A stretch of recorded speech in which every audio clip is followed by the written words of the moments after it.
It's a Sunday in May, and Ron Dennis, boss of Mclaren, is a happy man. A few minutes ago, Ayrton Senna crossed the finishing line in Monaco to bring the Mclaren team its 102nd Grand Prix victory.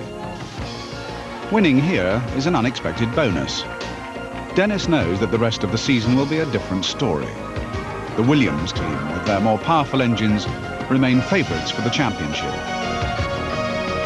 And though Senna may be celebrating his third victory this year, his contract with McLaren has yet to be signed. And Ron's other driver, American Michael Andretti, has only finished twice in the last 6 races. So as Ron toasts Ayrton's lead in the championship, he knows all too well the challenge facing his team just to keep in contention. It's in Portugal 4 months later that the season reaches its climax. Since Monaco there have been no more McLaren victories. Andretti has gone, and Ron arrives knowing that his off-the-record views about Senna have been misquoted in the press. I think Ayrton's a little upset. I've been tweaking his tail a bit in the media, which is not normally my style, but it's all been done with humour. I don't think he's smiling yet, but hopefully he'll be smiling tomorrow. The Estoril circuit is awash with rumours about Senna's future. Now in 3rd place in the championship, he's frustrated with his engine's performance and faces a challenge from a new teammate.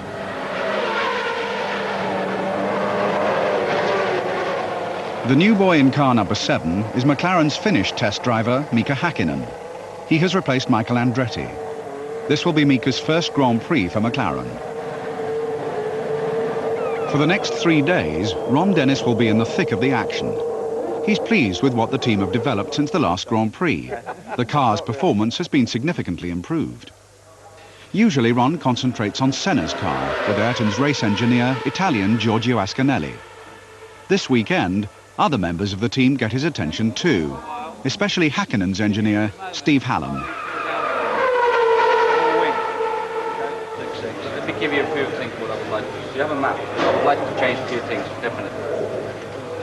Mika is putting his experience as a test driver to good use. Yeah? So that, yeah, so you set the guys together. So, one thing, people knowing about that we've put a new system on the car, and it's one thing them knowing about a braking system. Indication of how it's achieved, and there will be a lot of people looking for the understanding, so we must just close off any dialogue on it. So far in this Friday practice, Mika is doing well. 8 total 6 times, Mika. 8 total 6 times. And after this tire is going to come off, yeah? That's correct. Right, let's go. Then 4. Racing driver, not highway patrol.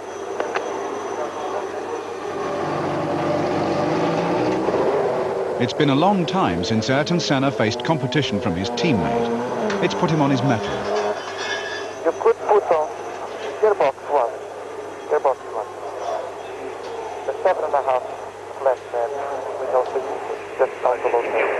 More increment of front right and lower and lower.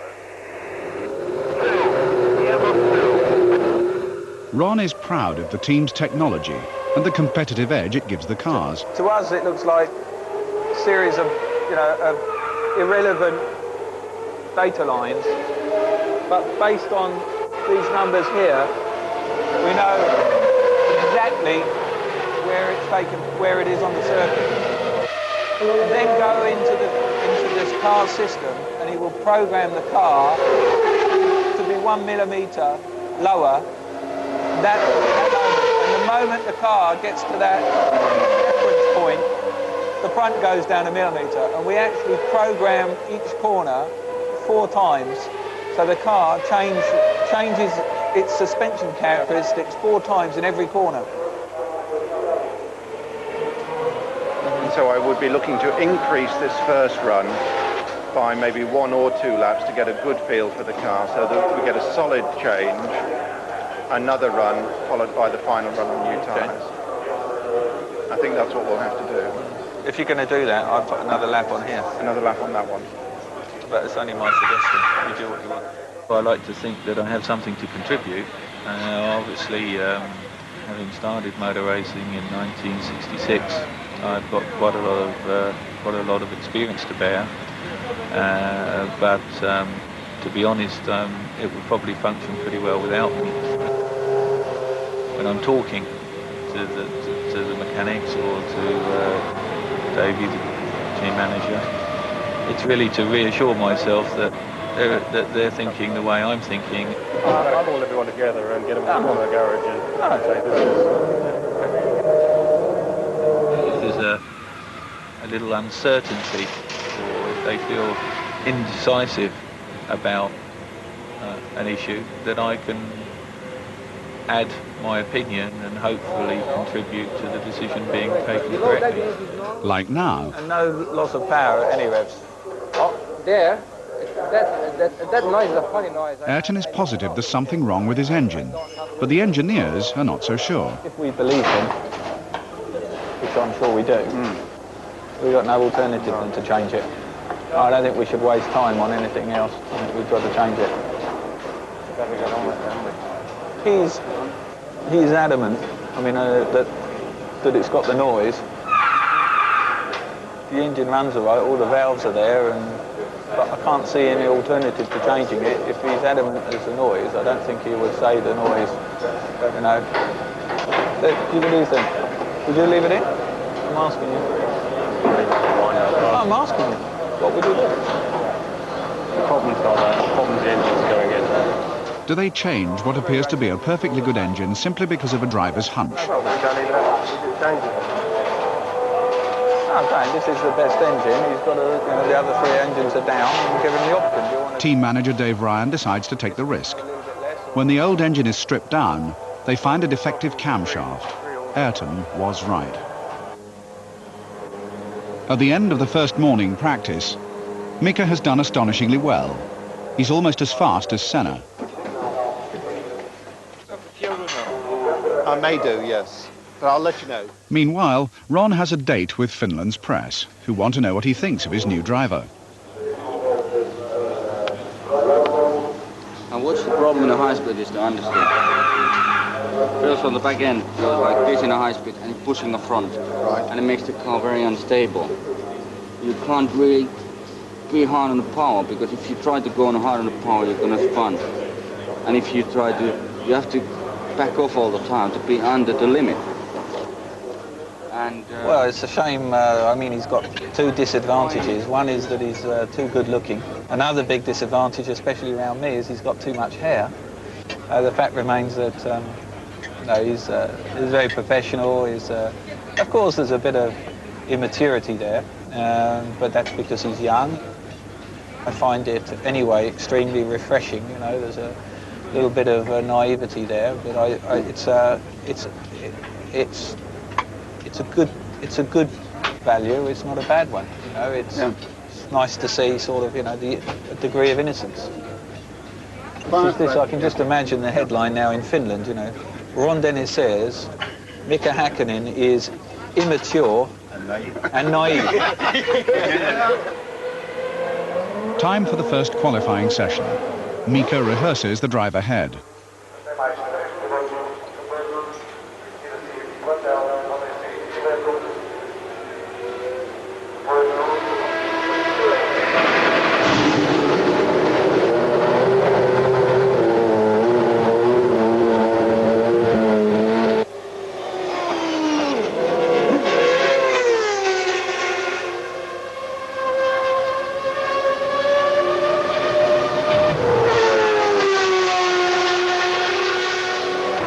It's a good session for Mclaren. Senna is third quickest, and Mika only 0.02 of a second behind him. Your split time, you were much quicker than Mika. Up until the last corner, you lost a huge amount of time.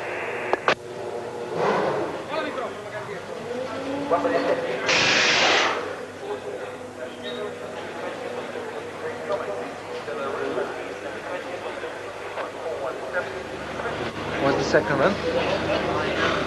traffic. Otherwise it was good. Balance was basically the same what it was in the first run. Otherwise, it was good. You can't say anything else but good in the last 2 days. Tell you something. He likes it. Good. Continue that way because he likes Now it. let me tell you. Good does not make the car go quicker. No. Yeah, but carry on saying that because No. he needs it. Okay, you can get the best engine for tomorrow now.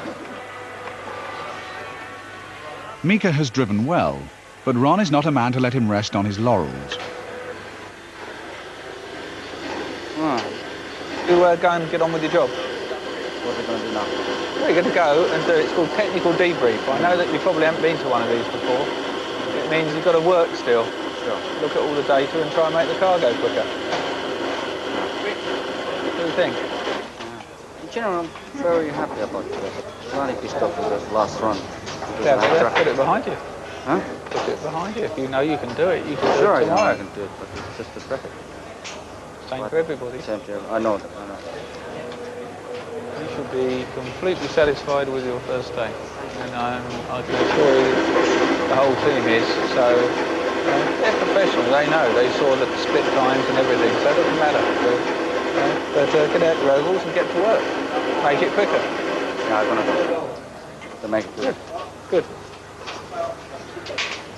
After practice comes a piece of news that stuns the paddock and has profound implications for the McLaren team. Alain Prost, who seems set to clinch his 4th World Championship this weekend, announces his intention to retire at the end of the season. Vous en doutez un petit peu depuis quelques minutes. Cette petite conférence de presse est donc destinée à vous annoncer que je ne courrai plus en Formule 1 après le Grand Prix d'Adélaïde 93. Now there'll be a vacancy at Williams, and it's no secret that Senna wants to fill it. So has Ayrton actually made a statement? Ayrton hasn't made an official statement, but he has said to me personally that he is, because I heard it all over the place and I just collared him. I said, Ayrton, you please tell me what you've said. He said, yes. I won't be driving for you. I have decided to leave the team at the end of the season. It is a decision that I've had matured within me for a while. And I've learned for some time that I had to change the team. Later that day, Senna, in an uncomfortable meeting with Ron, tells him of his intention to leave McLaren at the end of the season.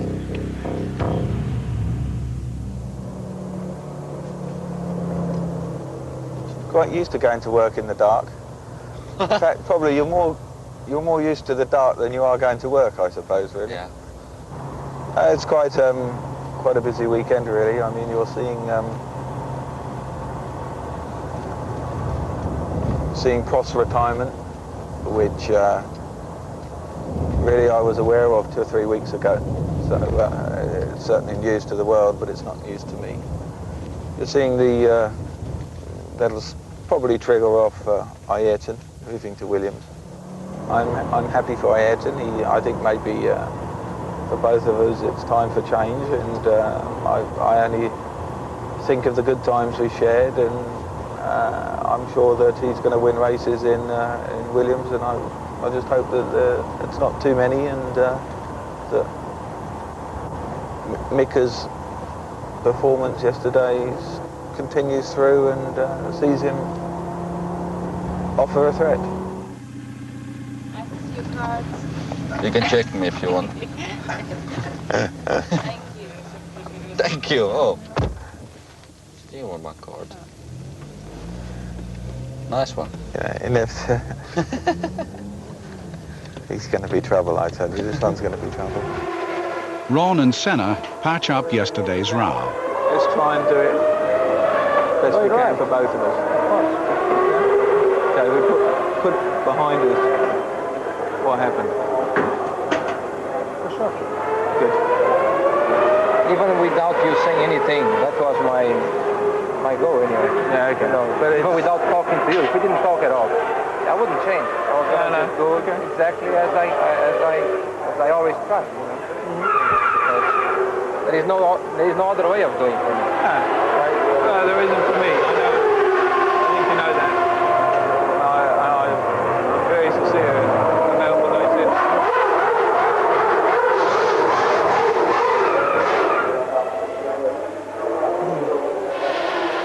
Whatever the drivers promise, they know the problem is power, as Ron reminds the men from his engine suppliers, Cosworth. I can look at putting that sort of deal together. And if you can't, then you've got to sit and talk, you know, in a way that, you know, allows both sides to feel comfortable that they've got the basis of a future. I want to win. If you make an engine that I can win with, then I'll use it. It's 1 o'clock and the final qualifying session. Mika is keen to improve on yesterday's time.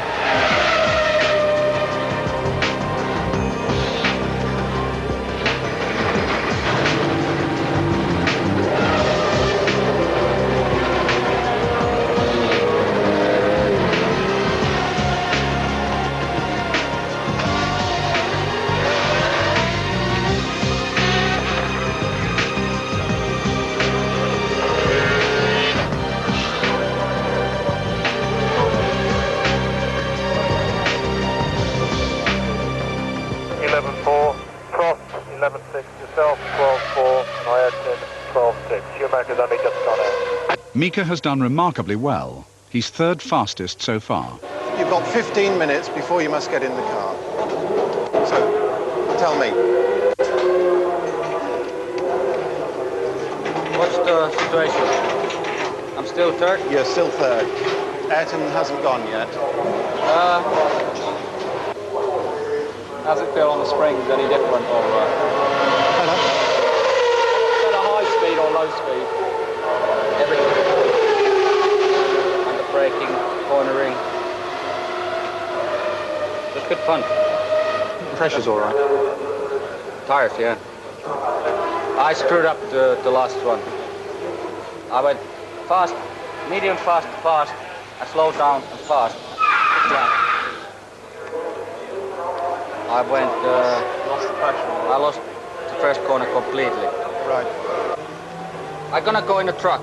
Okay, go where it's quiet. I want to see what Arthur does, and then I want to go in a truck just to get the feeling.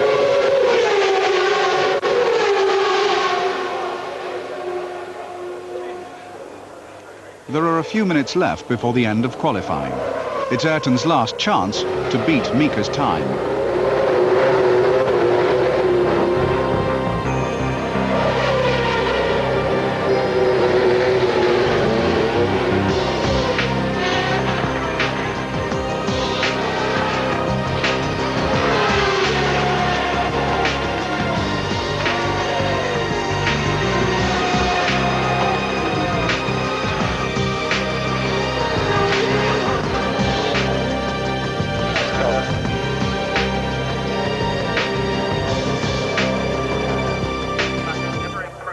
Qualifying's over, and to the team's surprise, the new boy has beaten the veteran by a fraction of a second. Mika will be third on the grid, and Ayrton fourth. But in generally, to be third in a qualifying in a Formula One first time in my life, it feels exciting. And I'm looking forward to it tomorrow. For Ron, it's been the best Saturday this season.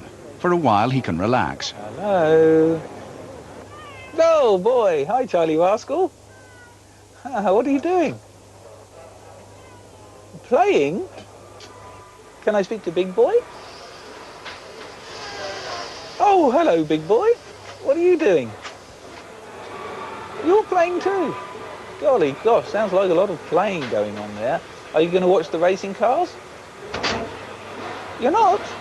Oh, you are? Oh, not yet. Okay. Love you. Bye.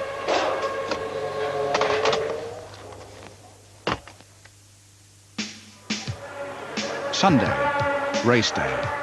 The cars are set up and ready to race.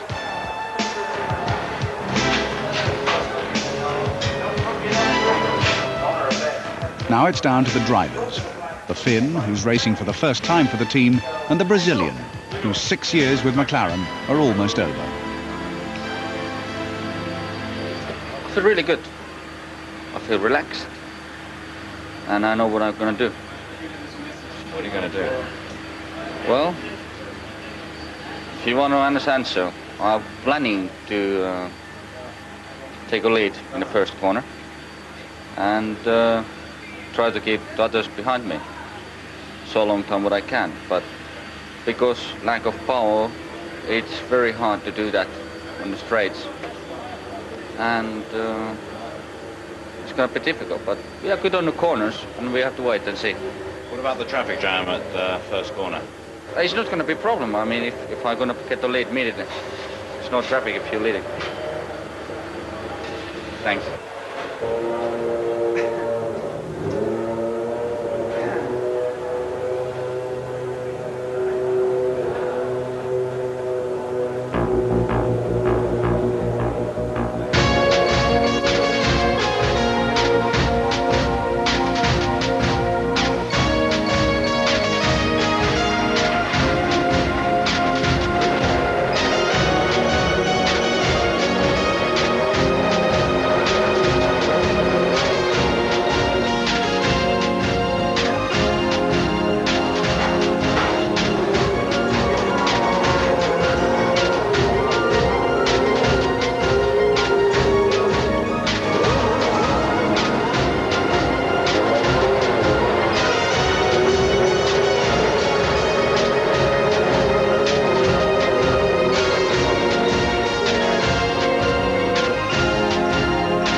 Cross took the T car, came in, jumped in the T car, sat in the car, sort of negative, shaking his head.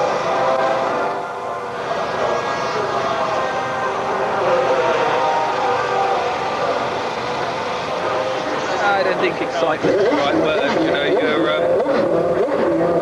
there's a pleasure in succeeding. There's a lot of pain in failure, and there's more failure than there is success. In the sport, so really you just know that one way or the other you're going to have some sort of emotion at the end. Most of the time it's negative, unfortunately.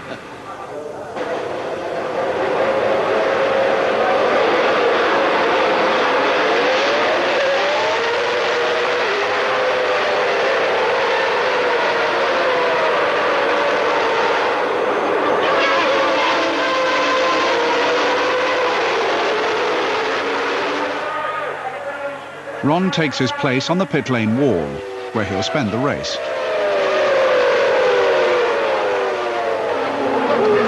Do you think Mika jumped the start? No, I don't think so. It's creeping. I hope they don't. Deciding race tactics with Ron are Dave Ryan and the two engineers. I thought you could overtake on this place. No way. They are quicker than us on the straight. Got to be clever on the pit stop. We want to stop early, not late, huh? Told ya. See? Look. He's running a second. Say a second.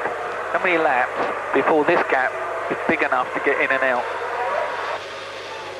Do you understand? So we can get out in front of Berger. How much do you think we need? At least 16 laps. On the 20th lap, before Ayrton's scheduled tyre change, his engine blows up.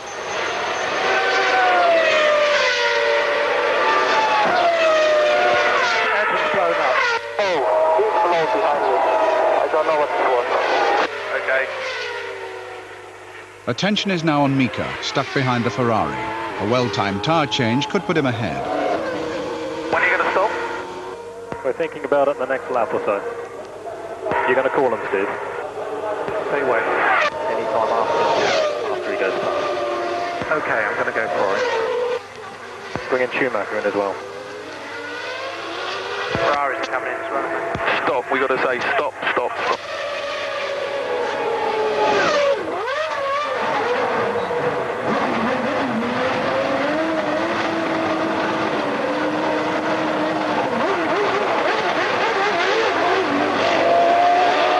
The tactic doesn't work because the Ferrari came in at the same time. Mika is still behind it.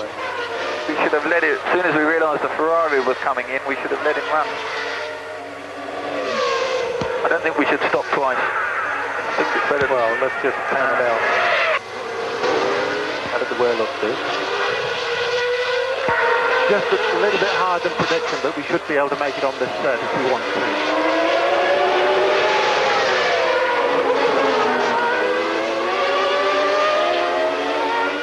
For 10 laps, Mika tries to get past. Then on lap 32, he tries too hard.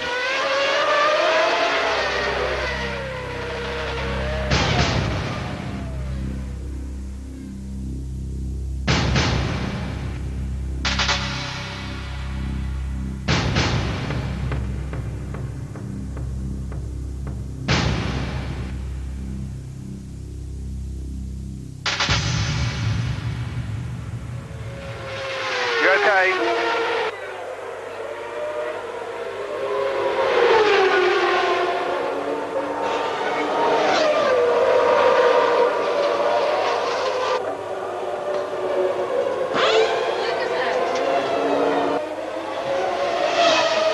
It's part of it.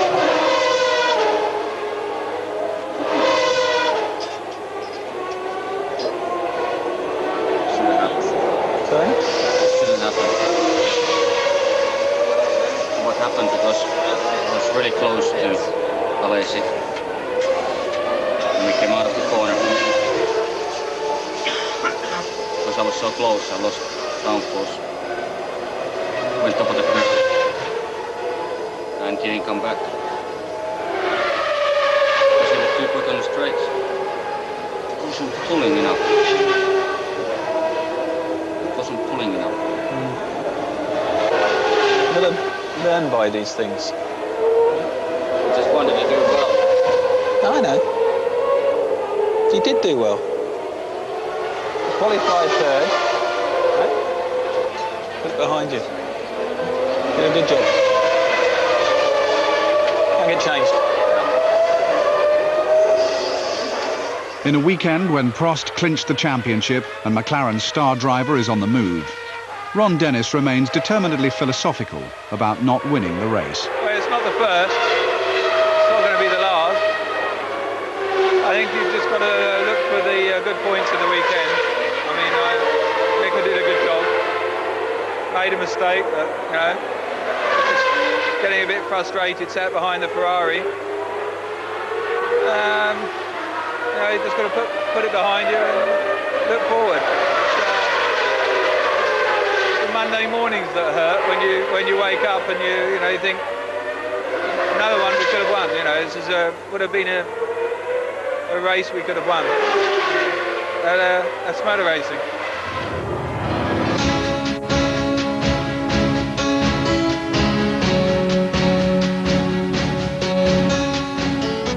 Next week's programme follows Michael Andretti as he puts McLaren through its paces.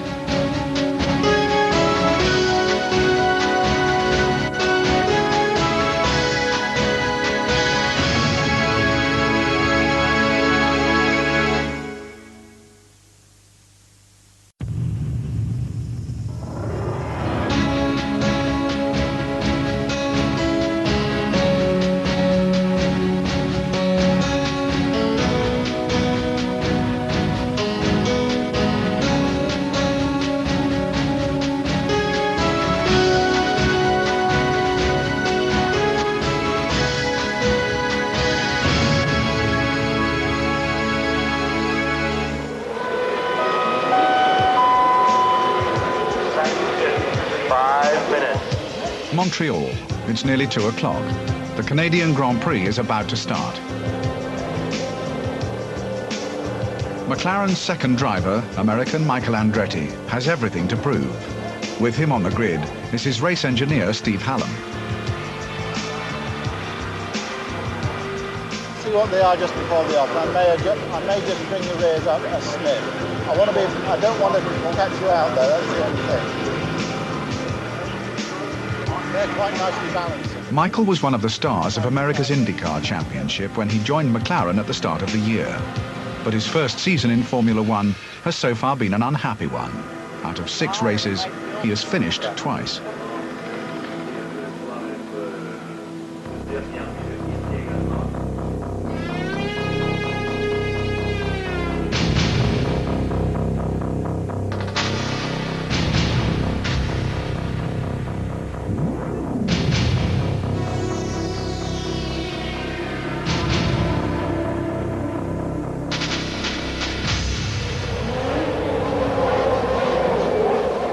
Never a man to hide his concerns is McLaren boss, Ron Dennis.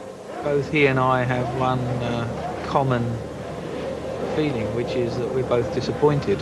I mean, he's disappointed in his own performance, and of course I am too.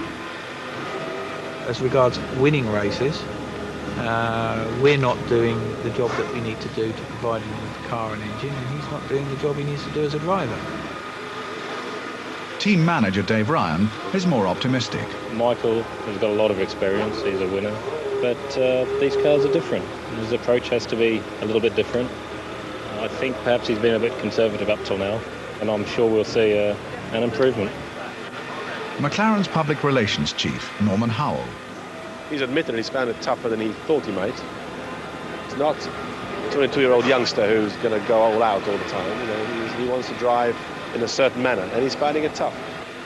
Michael's wife, Sandra, is on the grid to boost his morale. I think in the beginning it was quite an adjustment, but we're getting into a groove now, and I think he'll get the tiger eye back in his eye, because that's the way he used to run. And I think once I see that look on his face, then I'll know he's back into his race mode. Racing runs in the Andretti family. Michael's home is in Nazareth, Pennsylvania, just a few minutes from his father, Mario, who has won 4 IndyCar championships and the Formula One World Championship. Michael's son, Marco, seems set to follow in the family tradition.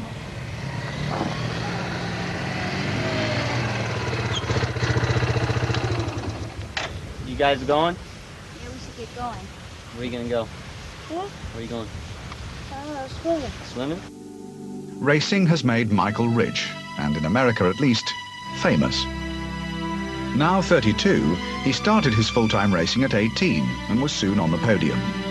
He won the American IndyCar Championship in 1991 and was runner-up 4 times. When he signed with McLaren, he had 27 victories under his belt.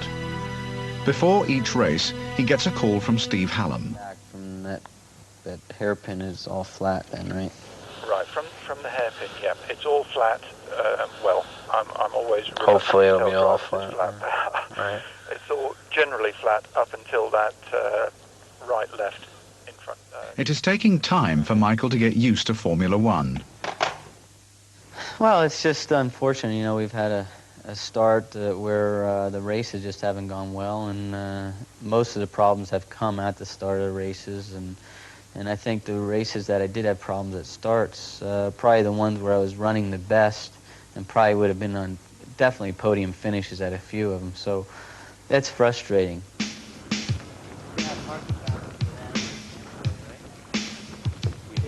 Michael arrives early at the Montreal circuit. In the 3 days ahead, there is the chance of much-needed practice. Though this season, the number of laps a driver is allowed during practice has been severely restricted.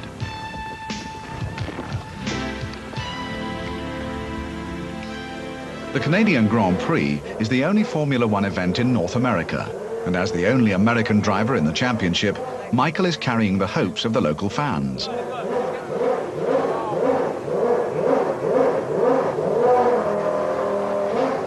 I think you'll find that with this engine, the hairpins will be second gear.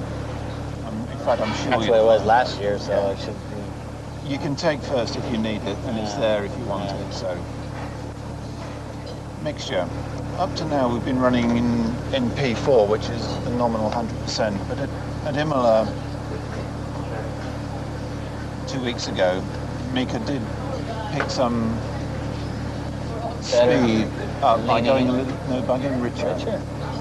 We haven't tried that, have we? No, and I want to try it here because here would be a place where we'd feel it.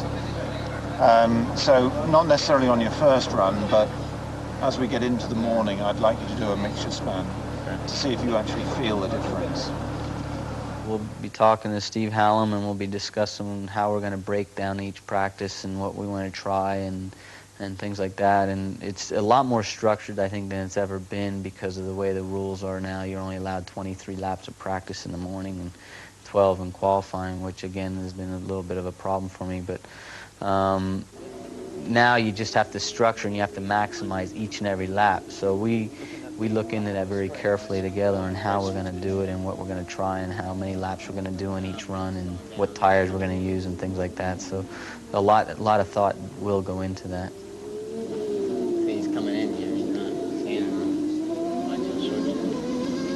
to be flat out of there, I'd say. That's right. It's so bumpy through here, you would be afraid to low drag, huh? We've been helping him get used to Formula One, get used to the cars, get used to the way of working. There's a lot of technology on the cars, and you have to be, to get the best out of the package, that's the driver and the car. Michael needs to understand it, and we've been helping him get to grips with what the car can do for him.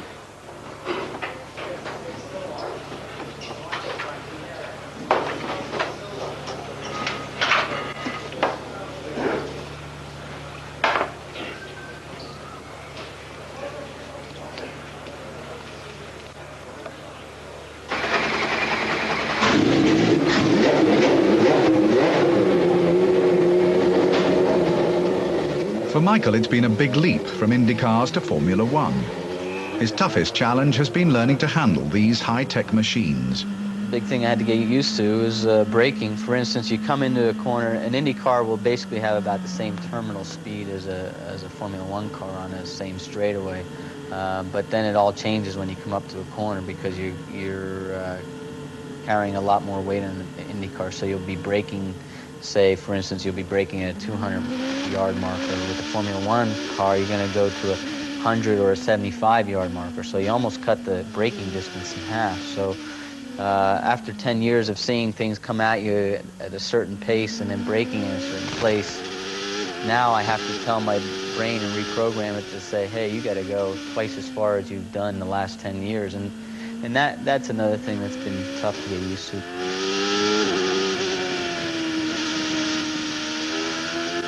Car jumps all over the place under braking. Because I feel like I'm braking so early until I try it. Yeah. I try to carry speed, the car just slides, and then you screws up that apex, you know. Okay. You still have understeer in the... Oh, did we hurt your understeer with taking the front wing out? No, it just made it less nervous, you know. We went enough, did we? Still can't do that one corner flat, but there's a bump there. Is that it's more because of the bump than the balance, is it? Now. Yeah. Before it was... It was balance, yeah. It was awful when it bumps.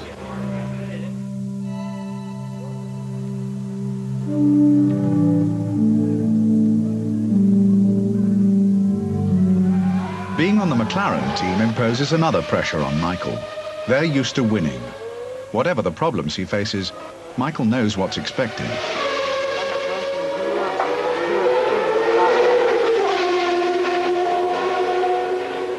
Sounds like we've got, initially, sounds like we've got too much front balance aerodynamically. I think we ought to take some front wing out of it, and that'll help you loose, particularly there. The question is how much to take out. I have a feeling that we're talking about a hole. That's one hole both sides. Have a look at some data. We have time at the moment, and see if we can help you there. But the primary change is going to be front wing. Okay, do it. McLaren's technology is among the most advanced in Formula One. The team can minutely adjust their cars to suit each circuit. They can do changes to the wing and dramatically improve the car's aerodynamics. They can precisely program the onboard computer and control the car's ground clearance on each bend. So Steve is constantly pressing Michael for more information about how the car is behaving. What did you think to the tyres? Were they staying with you? I reckon we leave these tyres on. I don't know how you feel. My fear is if I put you a new set and you do 10 laps, which is what we've got now, if we go for the twos, we'll need to race on the qualifying sets. We'll stay on these. Right. And is it set up exactly with the program that we have? Same program, I just refreshed it, so...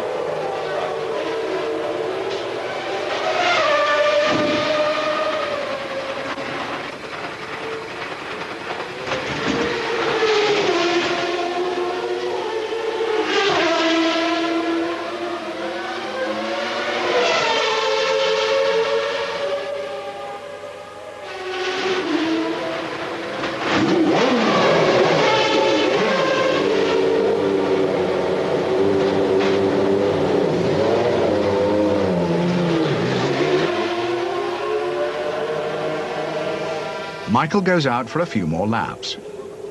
Driver and engineer can talk to each other on the radio. It's not easy at 150 miles an hour, but it has its uses. Like this, when Michael has a problem with the car's bodywork. Coming off the front. So please repeat. My bodywork is coming off the front. You know, my front bodywork. Get you straight back out.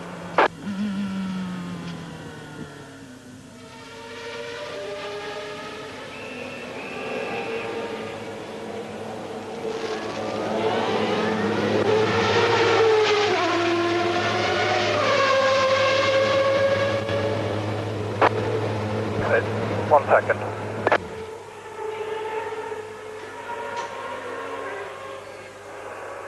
Okay. Start it up.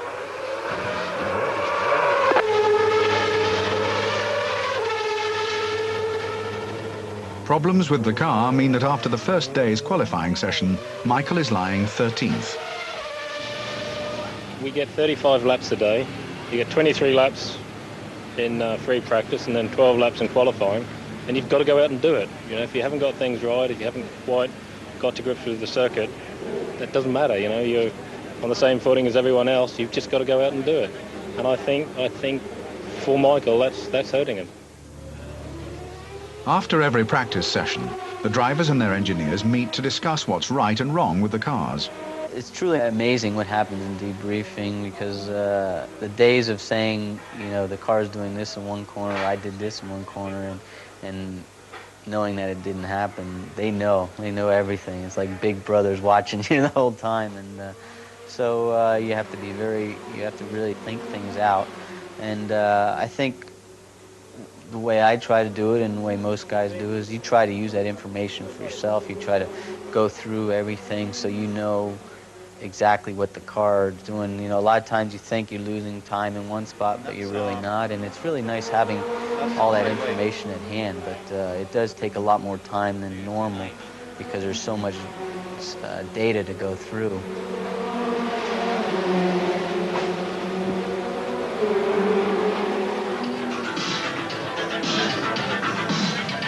A racing driver's job goes beyond the circuit. He needs to do a bit of glad handing for the sponsors. At Montreal, that chore falls to Michael. Another pressure on McLaren's rookie. How to run today? Stranger. Good to see you. Looking well. Did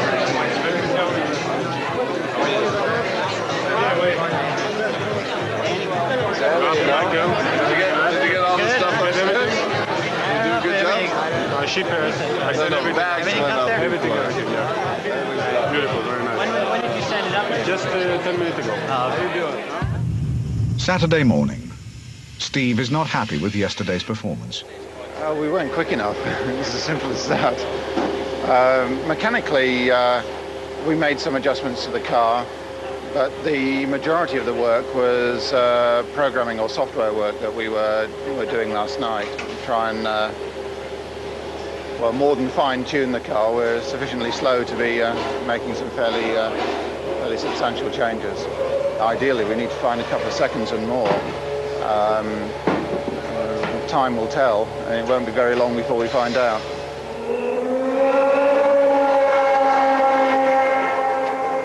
I reckon we could go, Davey. What do you reckon?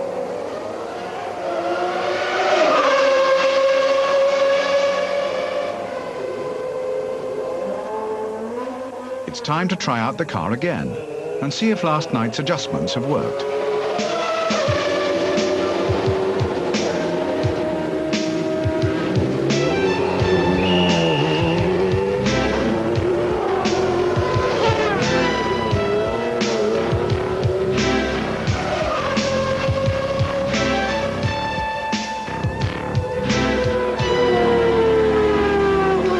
Michael's car is still causing problems. The right rear brake seems to be locking up when he enters a corner. He doesn't know why. The screw on the braking into the hairpin, thing went like that, and I almost went straight off. It it's strange.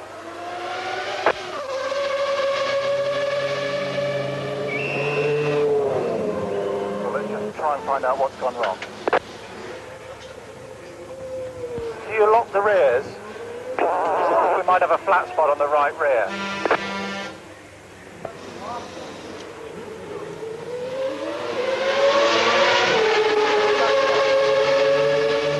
Like just across there, just if you run your hand just across there, you can, it's a definite.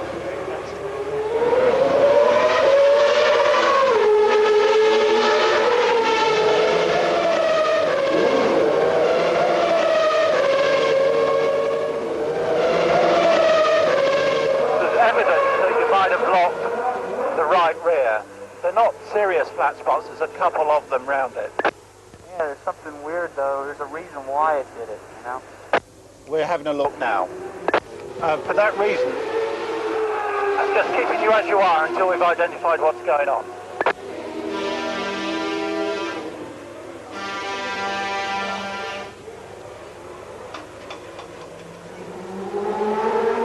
Now the action moves to the technology located at the back of the pit. Every detail of the car's performance is logged by the computer. Somewhere in this mass of messages, there could be a clue to the problem. The engineers have just got to find it. If I stick to the 7.7, I end up with a single time lap, and this is a check lap to see. The problem is if we find something and change it and go in the field at the same time. Yeah. What's that going to do?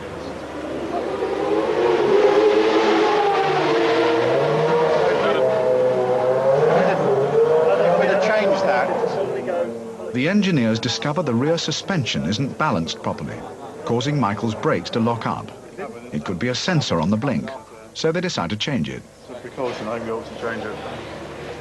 Okay, so we think if we change it, it's recovered anyway, we've isolated the problem, it'll be okay. Yeah, but just be careful, just to check whether the connector is loose when you... Okay, so I think we should drain the fuel right. Roll instead. Drain the fuel with the rear. Check the connector. I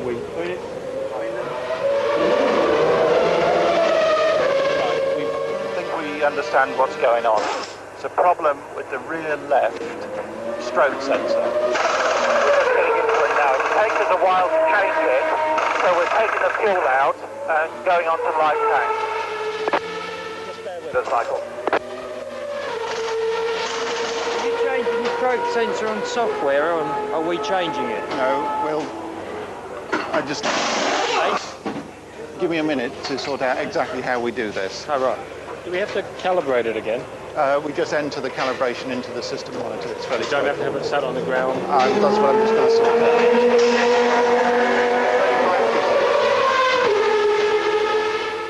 We're done. We can go. Problem solved. Michael tries again.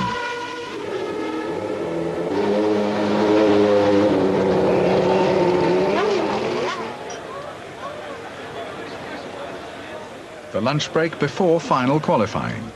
Hospitality is all part of the Grand Prix scene, with sponsors and special guests to be wined and dined. But it's strict rations for the drivers, prepared by a professional dietitian. I'm preparing a vegetable soup today with a kind of grain corn. We call it grain corn in Austria. It's a kind of spelt wheat. And the reason is because it's very warm today. And therefore it's quite important to get a lot of liquid and electrolytes in the body, and with the soup it's a perfect meal, I would say.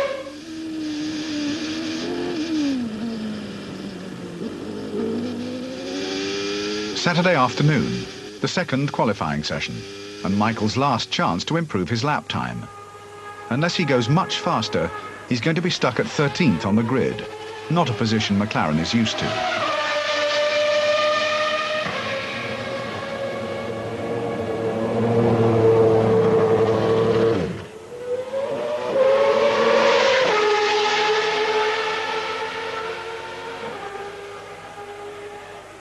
11 laps later, and Michael has improved yesterday's time. He's 12th, but still almost halfway down the grid. Formula One is proving a very frustrating business for the former American champion.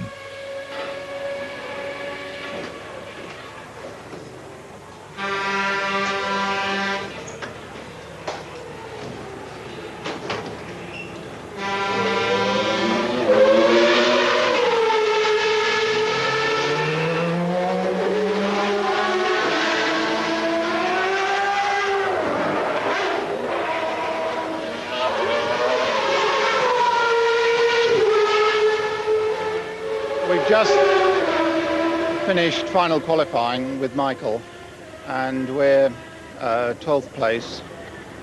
We improved the car this morning. Unfortunately, we didn't reproduce our morning time this afternoon. I think the rapid rise in temperature this afternoon, or in between sessions, contributed to that. We are half a second quicker than we were yesterday, but it's not really quick enough. Touch disappointed all round, really.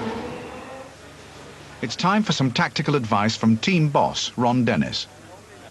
I actually believe that if you've got fuel, the best way to race here is to race. What I mean by that is to take advantage of someone screwing up at the end of the race. You've got to be as keep going all the time. I'm telling you, go for it. And now from now on, you just race the way you want to race, and we'll just live with the consequences. If you fall off, you fall off. I think a relationship with Michael is relatively simple compared to the relationship that one has with someone like Ayrton, or in the past Alan Prost or Niki Lauda. In those instances, of course, you're dealing with drivers who have achieved their goals, the goals that we set for ourselves. They've won Grand Prix, they've won World Championships. What develops then in those individuals is an extremely strong and difficult to cope with character. And with someone like Michael, for example, he's yet to prove, and therefore it's much easier to handle, because you're obviously the boss, you've got the power, and you can administer that in many ways. Sunday, race day. Michael's wife Sandra is optimistic. I think he's feeling very well. He's really pumped up here. It's nice to be close to home. I've never seen so many signs in the crowd for Michael, and it's a good feeling. It gives us a good feeling to have that much support.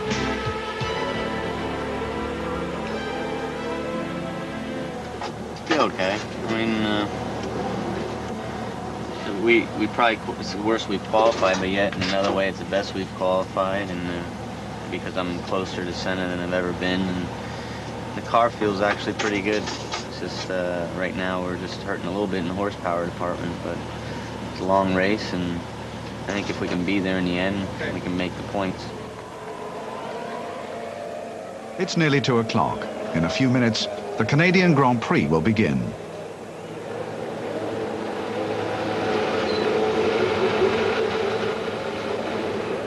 These are the moments of maximum pressure for Michael. So far this season, his starts have often caused problems. If he can survive the first few laps, he has a chance of getting into the points. S'il vous plaît, libérez la grille. Please clear the grid.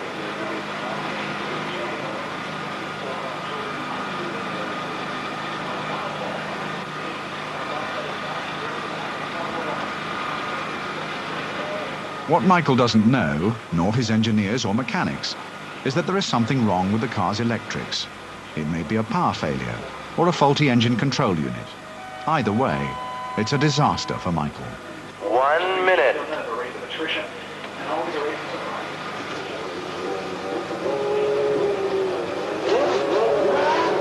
As all the other cars move off on the warm-up lap, Michael's car coughs briefly into life and then stops.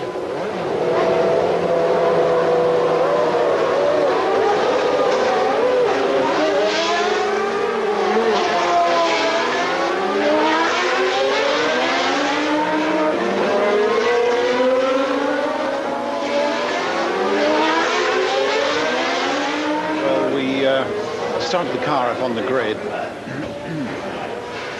The engine fired. At the same time, everyone else is starting their own cars. We didn't hear it had stalled or cut out. And what had happened, there'd been a power failure, and Michael's radio, which is supported by the same power system, had failed. And so, until we spotted him sort of gesticulating and what have you, we didn't realize we were in trouble. As soon as we looked at the dash, we semi-understood the problem. We checked the jump battery connections and tried again. And we also tried to crank the car in case we'd just lost the dashboard. We were really grasping at straws then. And it was then time to move the car off the grid to the end of the pit lane because the other cars were coming round and we were in the way.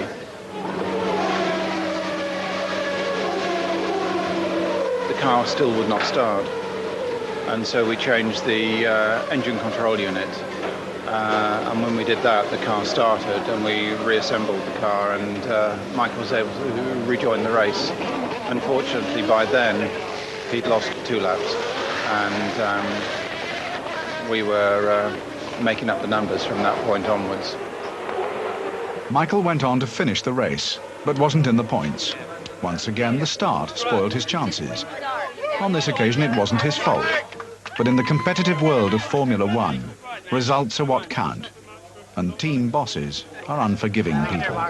You have to assume, almost give him the benefit of the doubt, that he has the ability to win in Grand Prix racing. I think the big question mark is, you know, is he going to do it in a McLaren? Is he going to do it this year? And is he going to get there fast enough to satisfy the needs of the team and the people who invest in it?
Monaco, Grand Prix Sunday.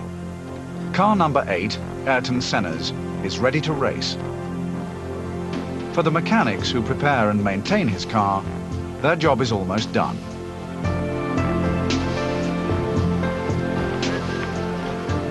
I don't think it's glamorous at all. You only see in Europe the airport, the circuit, and then you're back to the airport again. I like race day, I must admit. It always gives me a buzz. If I lose that, then I'd stop racing. You concentrate on what you're doing. Even though there's a lot of distractions, you have to try and put the blinkers on and block things out, especially when you're doing everything in a bit of a hurry during a session, that sort of thing. You have to work quickly and you have to work accurately, but you need to be able to do it and know damn well first time that the job you've done is good and sound. I don't go around thinking, oh my God, this is, if I don't do this properly, this is going to be a disaster and that. I'm always very confident with what I do. At this event, the mechanics have had their work cut out. 3 days ago in practice, Senna suffered a massive crash.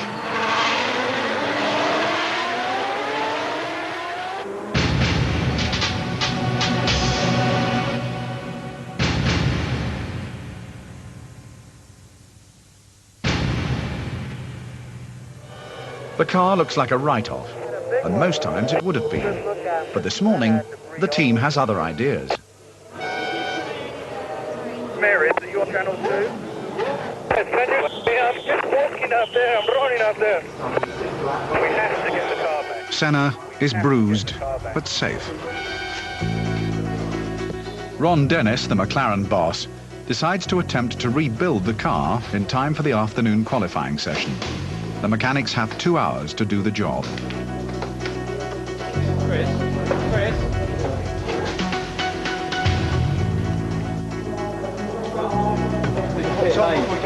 All the as long as you want. We can get out during practice. Right, let's do it then. First reaction was that there's no way we could have got it out for the afternoon just by looking at it. We need one on each corner and one on the front.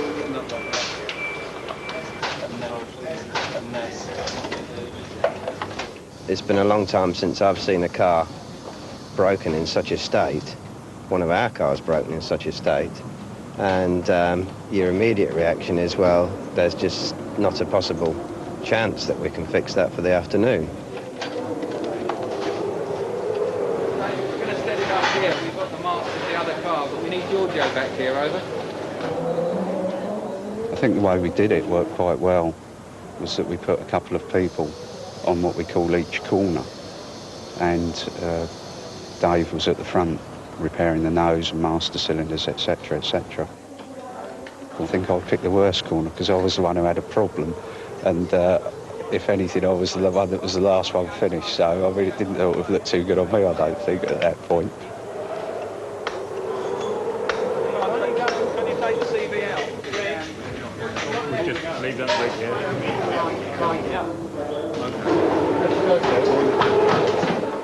Ayrton Senna hurt his thumb in the crash, so he's checking to see if he can still handle the steering wheel.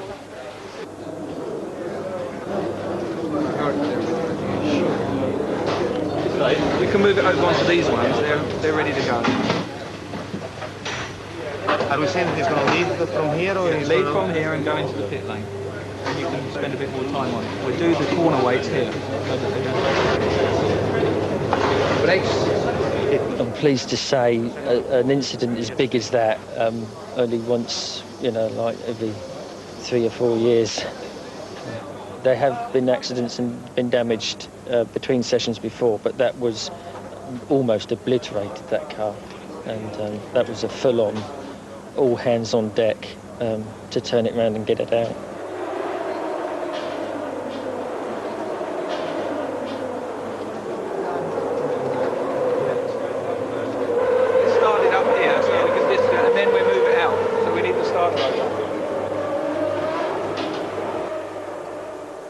To the surprise and even congratulations of their rivals on the pit lane, the mechanics get Ayrton Senna's car back on the circuit for qualifying.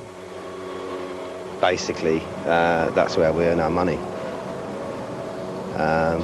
Getting the car out as quickly as that in those circumstances, and it was raining, and it was wet inside, and it was uncomfortable, but the job's there to do, so that's how we basically earn our wages most of the time. Thanks to his mechanics, Senna qualifies third on the grid. Then, in the same car, he goes on to win the Monaco Grand Prix for the 6th time.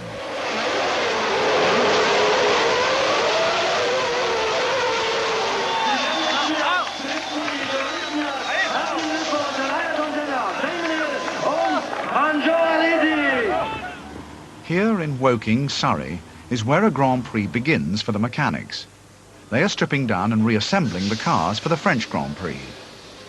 Most people don't realise just how much work goes into the preparation of the cars. The question I'm always asked is, what do you do between races?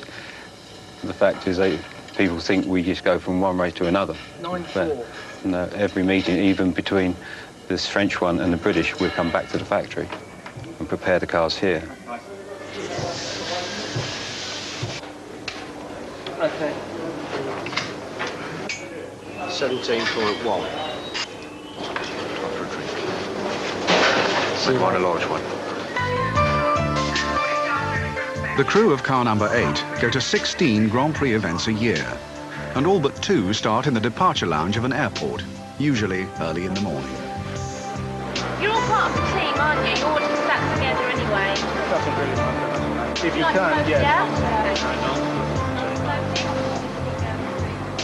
The team's advance party bound for France is 40 strong. Even on journeys, a strict dress code applies.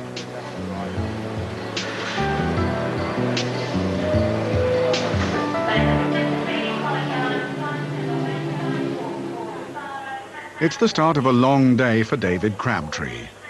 He can only guess when he'll see his hotel tonight. Hopefully. Well, it'd be nice to see it at around about 7 or 8 o'clock tonight. But it depends how much work we've got. Quite possibly a lot later than that. May I have your attention, please? Monarch Airlines are pleased to announce the departure of their flight MON 1116 to Clermont-Ferrand. What's on there? I don't know. It says Senna's toughest test. What is it? His new girlfriend.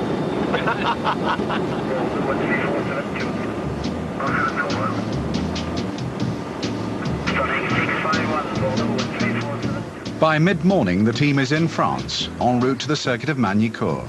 It's a 2-hour drive, the best view of France they'll get for the next few days. I don't mind driving. I always get the best seat.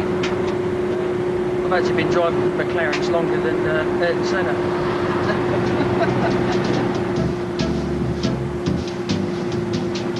Well, they may not admit it, but I expect about 50% of the mechanics down the pit road are frustrated racing drivers, and would all like to have a go given the opportunity. Chances of getting lost are pretty good, I should imagine. To be quite honest, we can get lost in places we've been to for 10 years, so we've only been to this circuit like a couple of times. We're close to the circuit.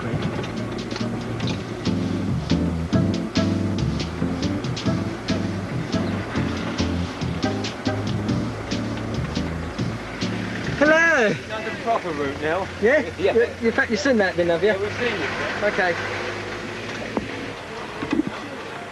2 o'clock, and the circuit at last. All the Formula One teams are fond of uniforms. They contribute to the brand image of the team.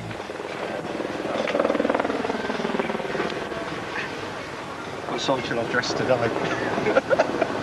For most mechanics, Formula One is more a way of life than a job. They work long hours in difficult conditions, but they've a stake in winning. They all get a bonus if the team finishes in the points. For Paul Simpson and his team, the Grand Prix now begins in earnest. For the next 3 days, and very probably 2 nights, their world will literally be the pits.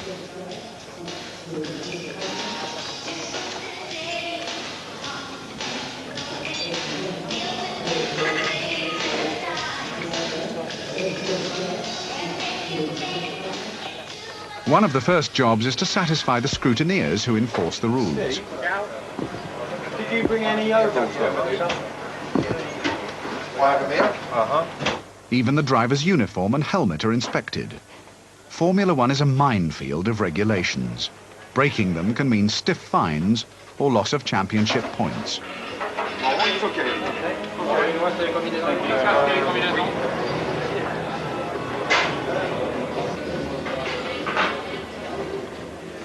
Formula One cars have become more and more sophisticated, a mixed blessing for those who have to look after them.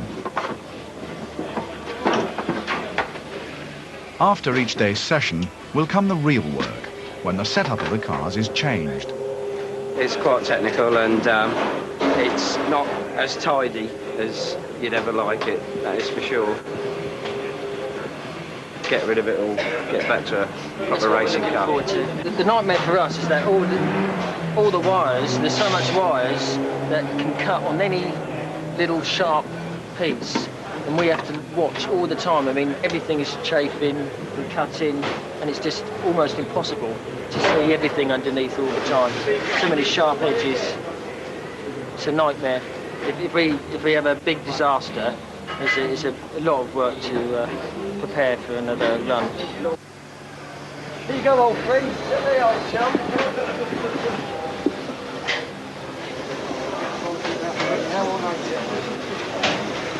Oh, get out, join in a little bit, will you? Stop hiding.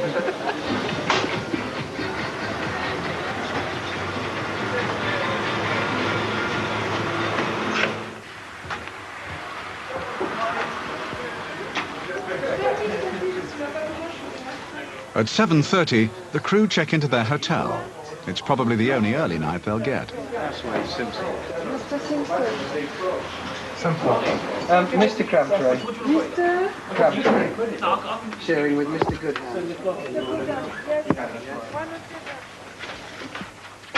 What are you doing tonight, Gus? Me? I'm going out with, Shaky. perhaps if I found the right room, I think it might help. Yeah. Yeah, I'm going to see him. To eat or drink or? Yeah, to eat. But, I still haven't got the right. I am. I'm in. Thank you. Good night. See you in the morning. Yeah, good night then. The guy I share a room with, Rick, who's in charge of Michael's car, has gone down with a virus.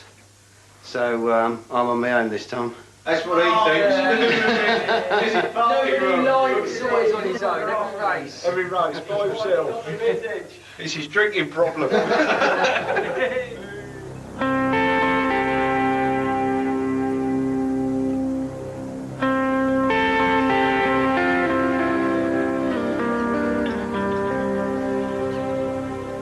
Friday morning, the Mclaren team are the first at the circuit. Ahead lie 2 days of practice and qualifying, and then the race. After each day's session will come the real work, when the setup of the cars is changed.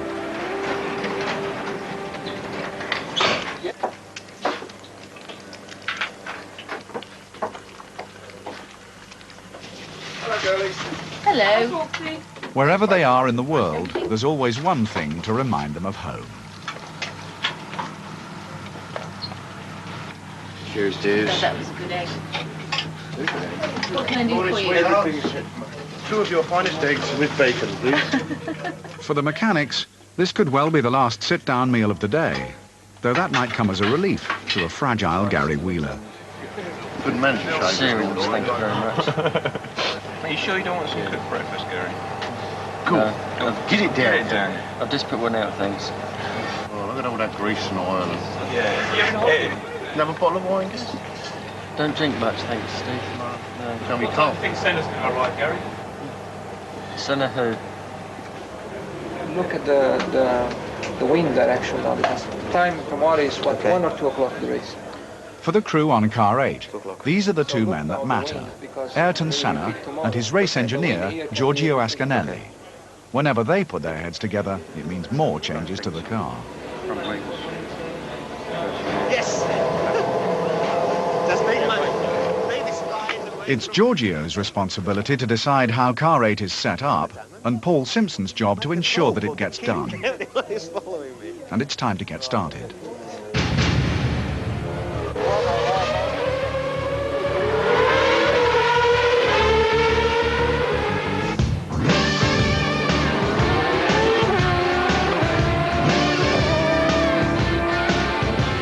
Runs, and the last run of the day we change tires again.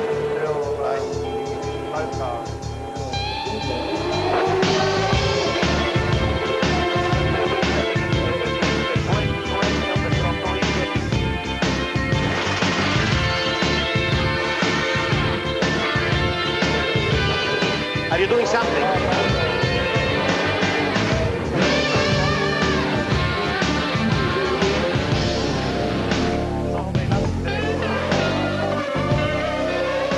Now, for the next set of tires, you want to correct it like this.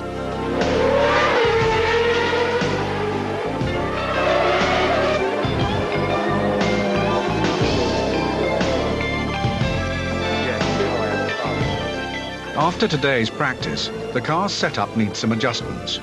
Mark Lunnan is in charge of the gearbox on Senna's car. I'm changing the gear ratios at the moment. They're somewhat hot, though, so I have to do it rather carefully. The oil temperature is about 100 degrees at present, which is its usual operating temperature. Ayrton feels that the ratios that are in the gearbox at present are not suitable, so I'll probably go for slightly shorter ratios to give him more flexibility.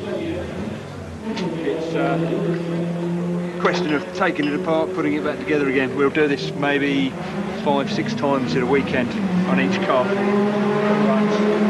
Some circuits you can even change 5th or 6th gear if the wind changes direction. And you had to move the low drag on gearbox as well, and gearbox always have no drag. understand. I got completely... Ayrton Senna is famous for making great demands on himself and others, something his #1 mechanic Paul Harding is used to now. I think there's respect, and I think possibly it goes both ways. I get on well with Ayrton. From a mechanic's point of view, I don't have any problems, as long as everything's going okay. But obviously, in the heat of the moment, if things go wrong, then tempers can get a bit frayed. But I think you have to be fairly strong. And if you know that you're right, you have to say that you are right. And I think he accepts that. But if something goes wrong, just apologise and say I'm very sorry. And normally it's okay. I think that if it wasn't, things would have happened by now. They deal with a very big responsibility, which is safety. So when they put a wheel in place, or brakes in place, or a wing, or a gearbox, or an engine, or cooling systems, lubricating systems, they are dealing with your life. If they get it wrong and you go on the circuit and you have a technical failure as a result of one of their mistakes, that is bad. And they are the ones that in the end put this thing together. So they have the ability to create, innovate by themselves, and as much as they are important in that aspect, they are also important as enthusiastics. They are all racers. I think personally that Ayrton Senna is the finest racing driver of his era. He's quick, he's brave, and he gives more than 100% all the time. It must be difficult to work with a driver. Come Sunday afternoon, he's prepared to race for 7th, 8th place. I like to work with a guy that will race to come first. Whether he's got a good car or a mediocre car, I like to see the guy try.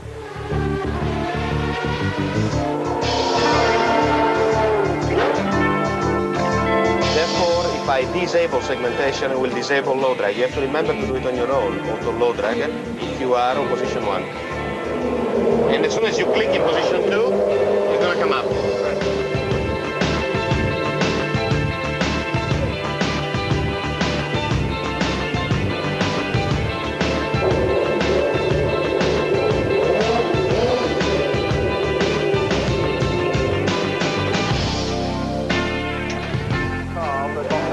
If you feel it coming in, it's going to come coming off a little.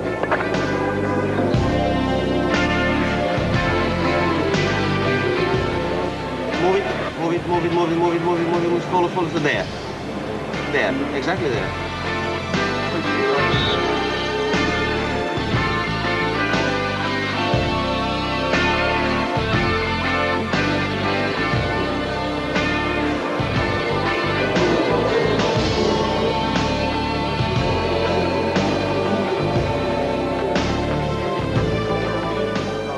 On the eve of the race, there is always more work to do on the cars.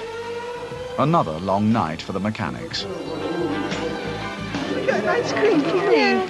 Oh, I get first choice for a change. Come on, I always come to the guys first. Oh, look at these. No, there's about 5 varieties of Mars.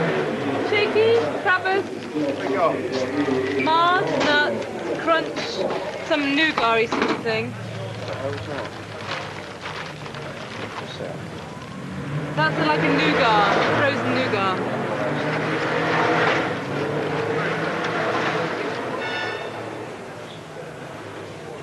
I don't like this, it's got nuts in.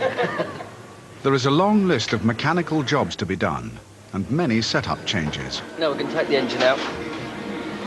We put new engine in, new radiators, new gearbox, new brakes, check the fuel system. It's a complete rebuild now. What's left of the old car then? Just the chassis and the front suspension, if that's okay.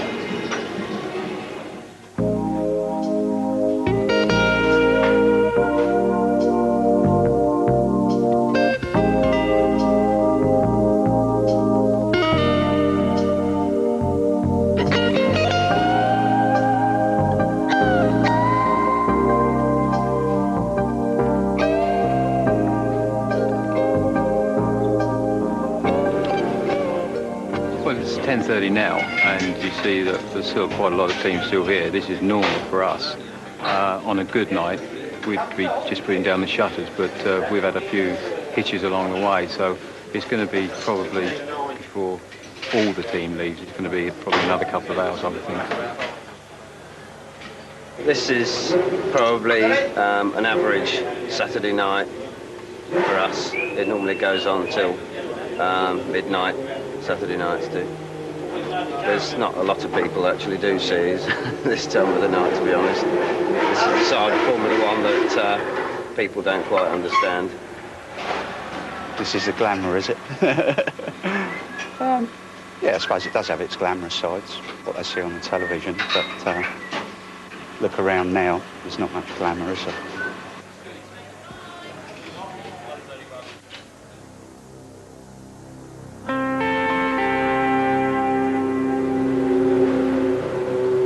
Race day for the mechanics begins with tyre change practice.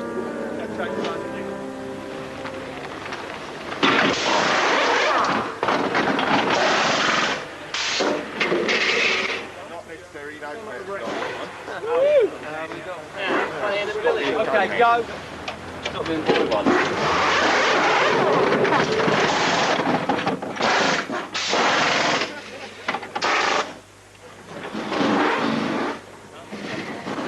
Mechanics do the tyre stop and the truckies. Gary does the right-hand front wheel gump.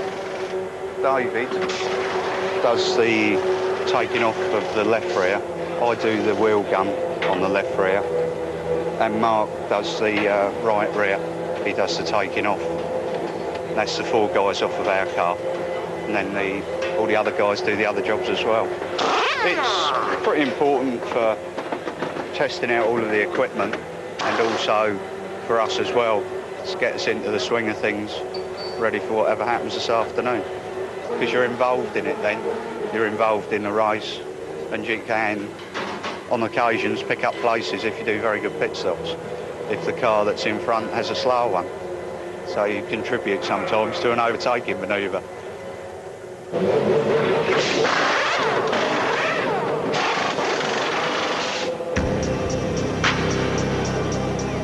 It's not long now before the start of the French Grand Prix.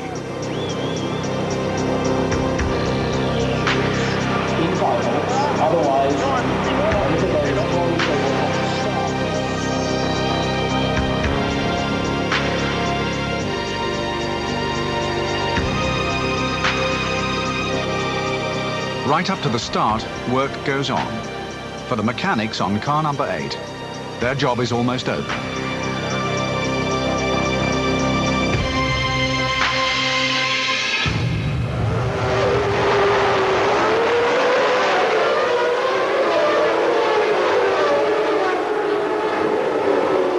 After 3 long days and 2 late nights, now the crew can only wait.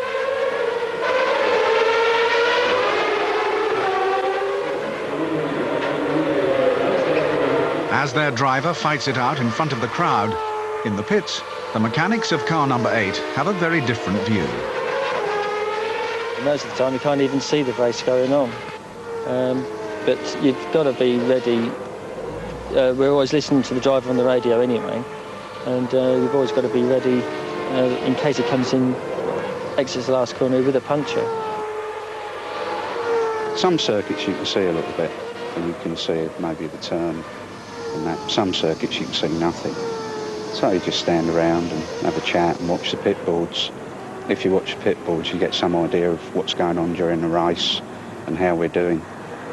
You have to be sort of prepared for tyre stops, and they can come quite quickly. You know, it can be a shout at the last minute, and the car can be in the pit lane, which is pretty good because it happens so quickly. You don't have much chance to think about it, just do it. I personally have never actually been to see a Grand Prix. I wouldn't know what one looked like if it hit me in the face, to be honest. I've never ever seen a Grand Prix. In the event, Senna came 4th and Michael Andretti, McLaren's other driver, 6th.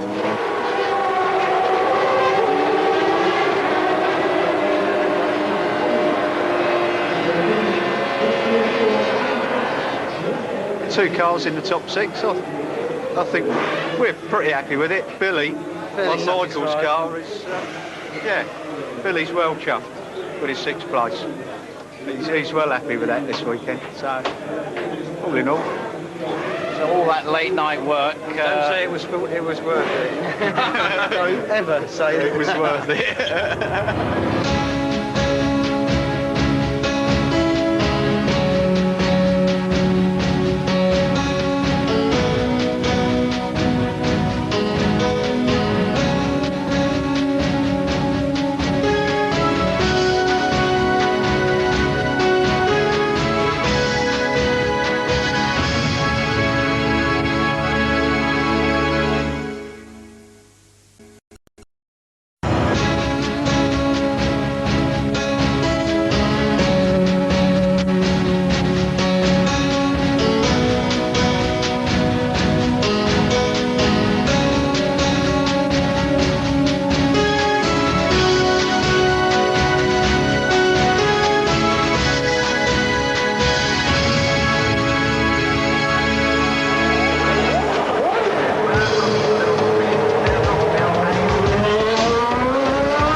It's Sunday in Monza, home of the Italian Grand Prix. In 4th place on the grid is McLaren's star driver, Ayrton Senna. As the start approaches, Giorgio Ascanelli, his race engineer, gives him some last-minute data. What do you think? 1 PSI the rear and 7.4 the front? This will be the 155th Grand Prix of Ayrton's brilliant career. He's won a quarter of them. He's been world champion 3 times and holds a record 61 pole positions. But he's found this, his 6th year with McLaren, difficult and frustrating. He's rarely been happy with this year's car, because it's less powerful than the Williams. So he's been hard to motivate. In fact, he very nearly didn't drive this season. But Ron Dennis knows better than anyone the value of Ayrton's talent and worked long and hard to keep him in the team. He is fearless, he is highly talented, but he's also highly intelligent. I mean, on the upside, that makes him probably the best all-round driver that's ever existed. On the downside, it makes life very difficult when you get into contract negotiation time, because he's every bit a match for me when it comes to negotiating. The race at Monza, like every Grand Prix, really began 3 days ago, when drivers and team arrived for practice and qualifying.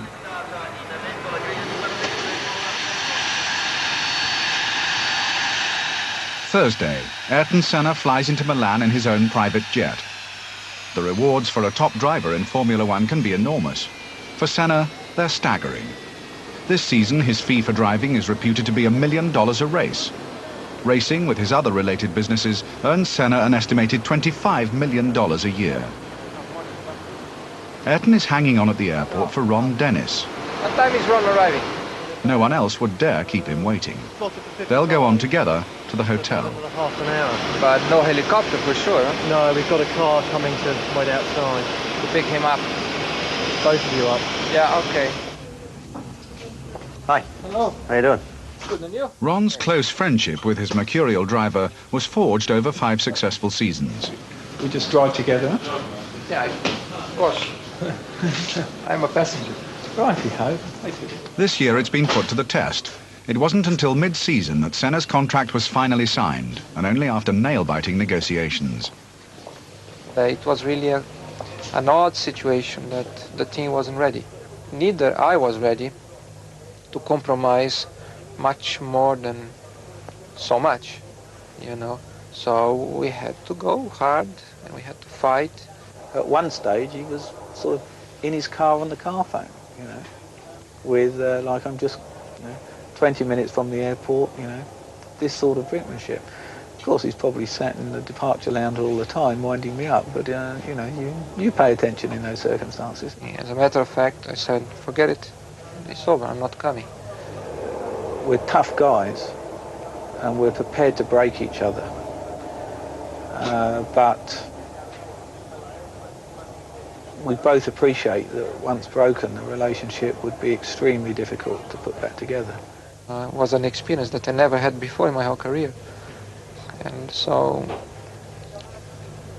However, from that experience, I promised myself, this is the last one, I will never do it again, you know. But I think after the signature goes on the paper, there is an overwhelming feeling from both of us that we've exerted and used a great deal of energy just to arrive at a point which we could have easily arrived at earlier if we'd just been a bit more give and take. But that's not the sort of people that we are, and therefore the negotiation is always hard fought.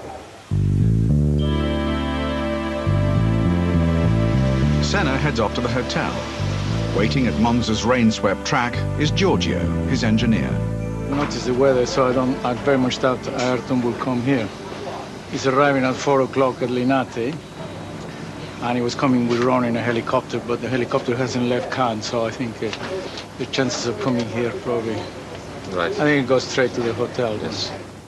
Giorgio would have liked his driver to visit the circuit. It may add a little bit of frustration, if you wish, but it's not really easier or more difficult. I'm here to do the job and doing the best with what I've got. If I haven't got a driver on Thursday, I will do without him. It's not a problem.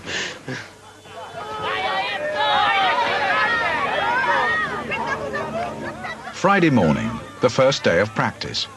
Ayrton's fans are already out in force. Hai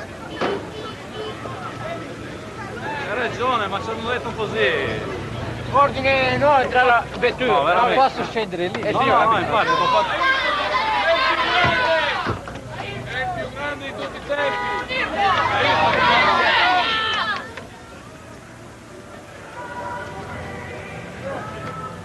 His immediate task is to get a briefing from Giorgio on the results of the recent car testing at Imola. Ayrton wasn't at the test. In fact, for most of this season, Ayrton has been reluctant to go testing. 2 Imola tests. Engine. We have had available to us a package of a new fuel and a new oil, a low-friction oil.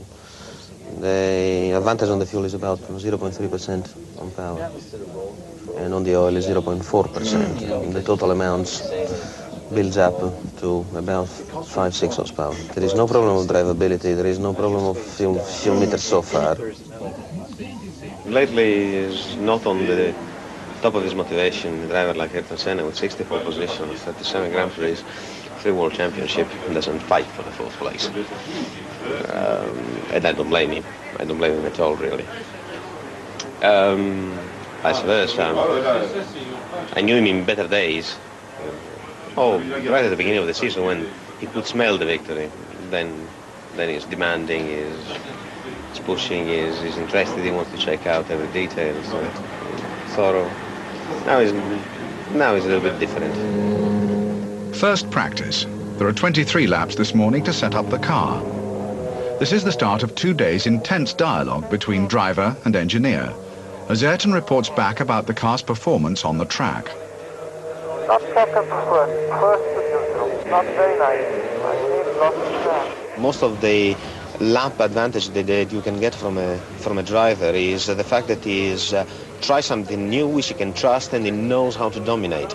At the end of the day, I don't believe drivers like to trust modifications which have been issued under the comments of any other drivers, and Ayrton particularly. Ayrton is so thorough and so careful that any job you do, he's struggling to accept it straight ahead, which means effectively the first time on the session you are spending time to show him what we've done and what kind of benefit he can get out of it.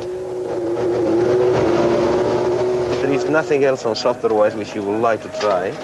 I will load the program in. I will have low drag, or I don't have it all, or I don't have it and I have to do myself, right? You have auto low drag enabled as you've done the last run. Therefore, if you build up confidence and you want to call for low drag before, just out of the Curva Grande, you are allowed to do it. I have not given you anything in gearbox function before. So I don't have, I will have... Ayrton's teammate, American Michael Andretti, is racing for the first time at Monza, but it's Ayrton's 10th Italian Grand Prix. so he knows the circuit well.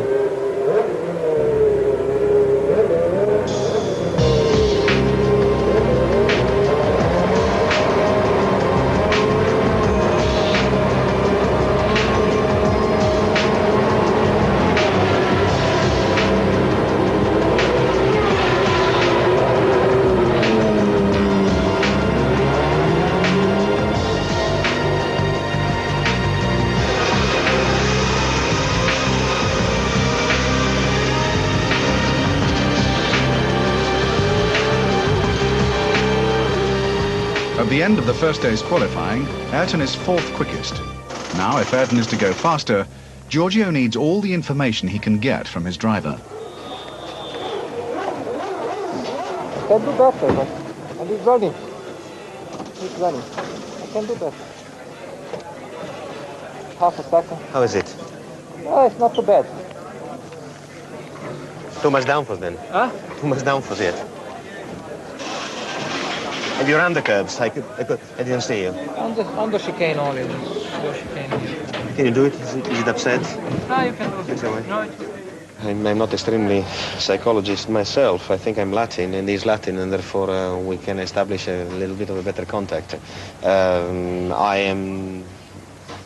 My work is to stay around him most of the time if he and grabbing information as quick as I can without pushing the issue too much and without upsetting him. I don't know how you can handle it. Do you want me to drive there and wait for them, or do you want me to stay there and get the map as quick as I can? Get the map. Okay.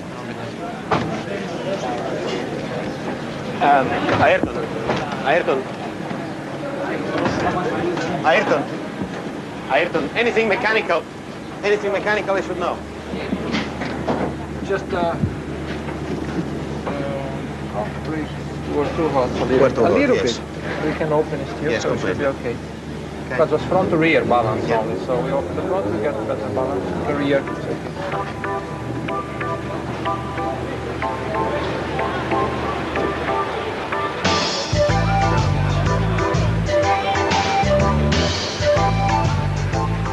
In the world of Grand Prix, his exceptional talent and a ruthless determination to exploit it have made Ayrton a superstar.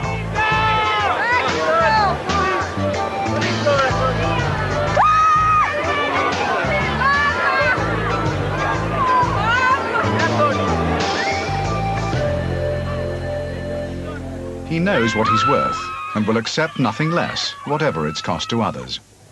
In the modern Formula One, there is so much in stake between the teams and the organizers and the sponsors. It also all relates to drivers. If a driver corresponds to all the expectations, he gotta have in return a similar level of return. Otherwise, he's not doing it right. He's giving away something. Oh, we normally talk in units of $1 million. I think that's pretty serious money. At the end, you get paid what you're worth. You know, if you get paid $1 or $1 million, it's because it's what you can offer back.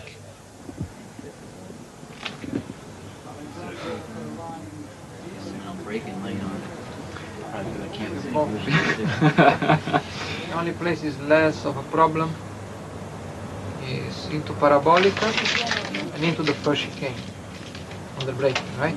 Yeah, the worst is here. The worst is the second chicane and into the third chicane. But it's because the asphalt goes like this, in the third chicane and it's like this. In the second chicane is you're coming bumpy, and then it's like you go against the ground basically, and the car is really down. You get low grip. It's tough.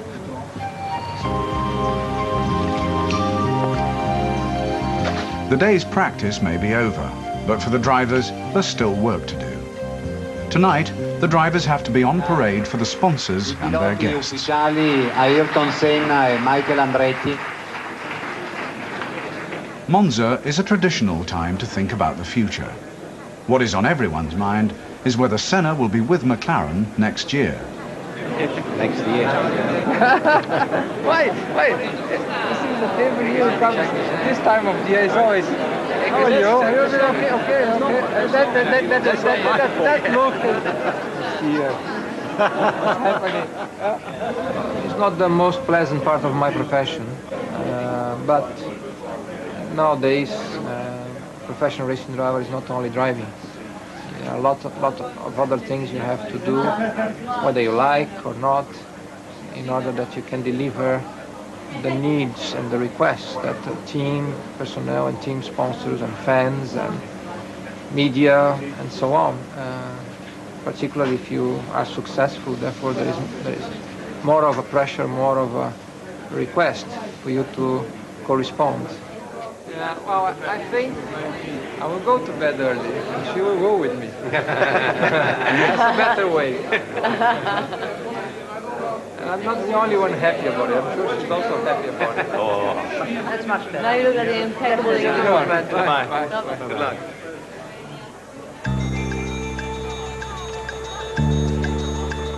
Saturday practice starts as always with another briefing. Giorgio is armed with yesterday's and last year's data, though with today's damp track, it won't be easy to make useful comparisons. Okay. No, you're going to 5th or 4th? Full tank. That was full tank. Yeah. I don't think we will do that today. With a dry circuit, it is going to shift to 5th, yeah. Okay. And also the asphalt is different, Lasmo. Yeah. Much nicer, apparently. Yeah. Looking in the wet is wet, you never know, but it looks much nicer. Probably quicker than last year. Hey,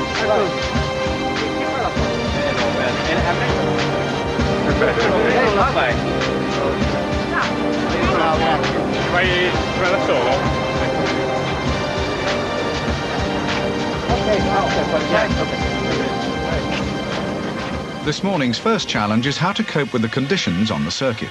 I think that the best we can do is trying to go out as late as we can. Unfortunately, everybody else is having the same idea. And as you can see, the Italian public is really disappointed by the fact that there are no tracks on the circuit. The circuit is open since 12 minutes ago. You know, it depends if it gets properly dry in the afternoon, then it will make some difference. Otherwise, for today, we'll make no change at the front of the grid because the circuit is slower than yesterday. And unless it gets properly dry, no one will make good time in the afternoon in order to change the grid for Sunday. So, I have to wait.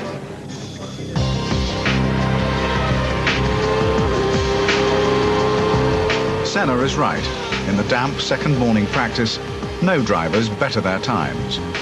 But even in this weather, neither driver nor engineer relax in their effort to improve the car. It's no good to be nice, you know, and to take it easy, because if you're going to be nice and take it easy, you might as well do something else, not in Formula One. Stay home or have a more ordinary profession. So being a competitive environment and a very tough one to live with, you have to be tough, you have to be hard. Sometimes it could be a little too hard, but better to be on the harder side than on the easy one.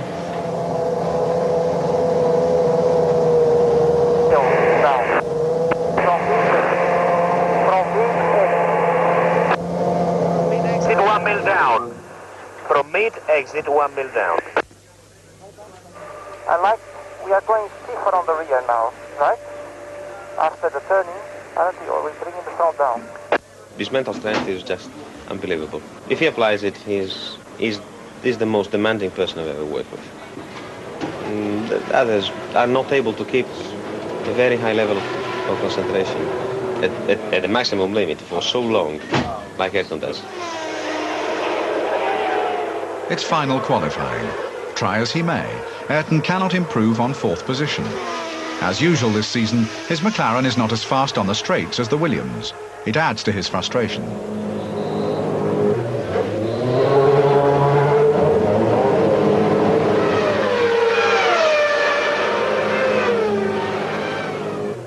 he also misjudges the number of laps he's done and comes in one too early. Not that it makes a difference. Did I have one more lap or not? No, you didn't. This was your last lap. You should have gone through. And not that it makes a difference, because it wouldn't have a difference. You wouldn't. I don't know if you could do a 22.0. I don't believe so. Maybe not. Fine. Maybe yes. Yes. Because I back off. Get some time. And not that it matters. But from now on, I'm calling you the numbers of laps to go as you cross the finish line. I am calling you on the radio. Right? You got the message on the radio. I did, and they came last lap, last lap. No problem. What, balls?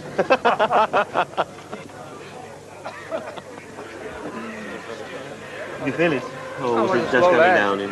Slow lap, because I tried to bring down, and then go. And go. So.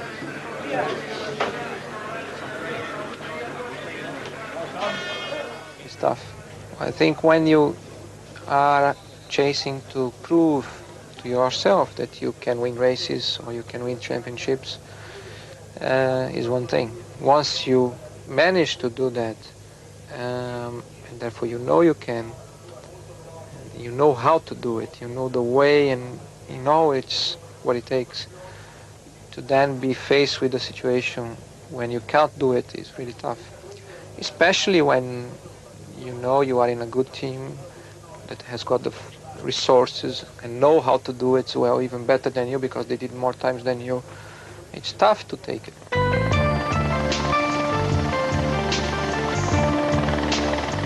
Sunday, race day.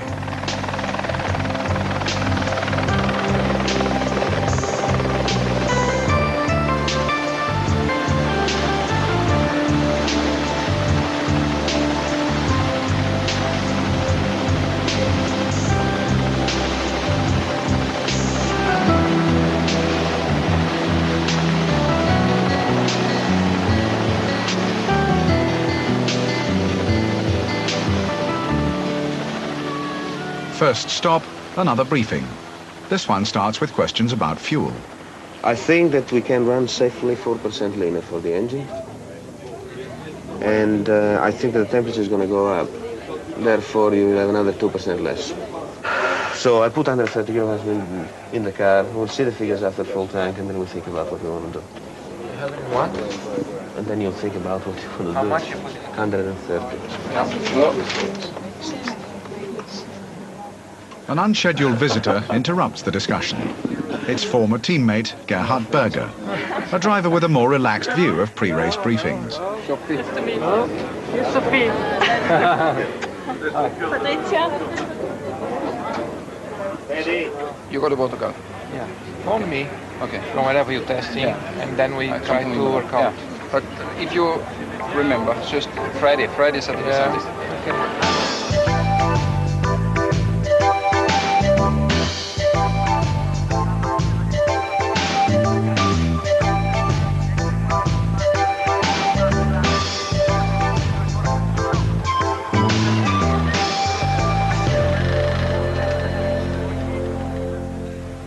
It's not long before Ayrton's 155th Grand Prix. Now, all his concentration is on the task ahead. You gotta have good awareness of the danger you are all the time, the risks you are exposed to. That's the only way for you to stay healthy in this activity, because otherwise you will inevitably find a bad day, you know.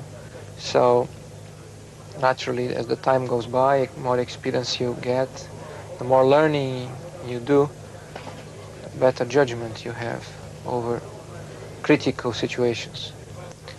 And therefore you know when you can go a little bit over the limit because you can and it's worth doing it anyway. And when you shouldn't because it's not worth, or you just shouldn't because you won't get around it. So, you know, every time before I go into the car, I fear very much my health or my life. You know, I know I have a well-built car, well-prepared, by the mechanics, everything, but I'm using it to certain conditions that not always the car is capable of coping. And I know I can die, or I can have a tremendous impact in my future life. Therefore, it's a critical thing. It's an attractive situation because it is so much question mark into it, and you gotta use your instinct together with your experience, together with your desire to do it at a given moment. It's a mixture of feelings that you have to play together, basically. A little bit of this, a little bit of that. You get the right mixture, the right taste. And so it's a challenging thing to do, but at the same time, you got to be well aware of the danger you're exposed to. Otherwise, you won't get through the end of your career.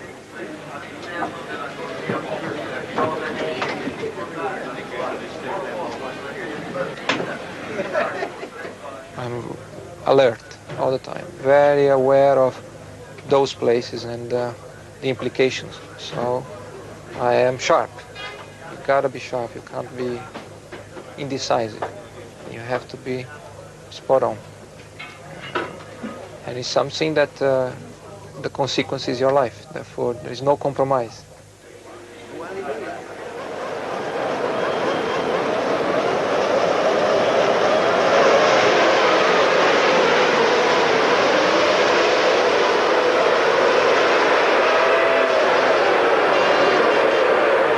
It's a dramatic start for Ayrton. On the first bend, he tangles with Hills Williams.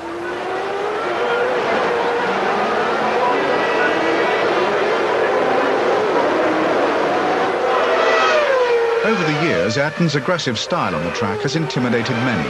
His driving is as uncompromising as everything else about him. Fellow Brazilian Nelson Piquet even called him the Sao Paulo taxi driver. On this occasion, he's come off worse and dropped from 4th to 10th place. Over the next few laps, he works his way up to 8th, behind Martin Brundle's Ligier. Then on lap 9, he makes a rare mistake.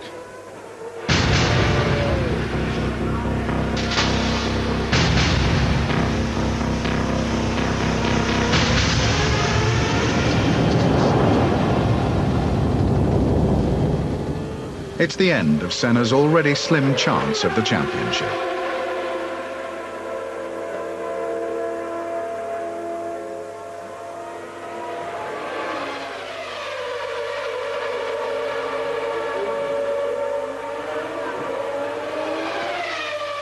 The most difficult I have continuously is just incredible desire to win and to do my real best, and that is as strong as today as it was 10 years ago when I started Formula One.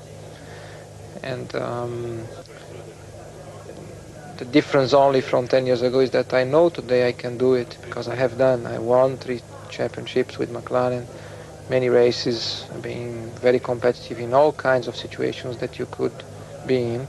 So I know that I can do it as a matter of results, knowing sometimes that you just cannot do it because it's outside your control for technical reasons or whatever is really tough.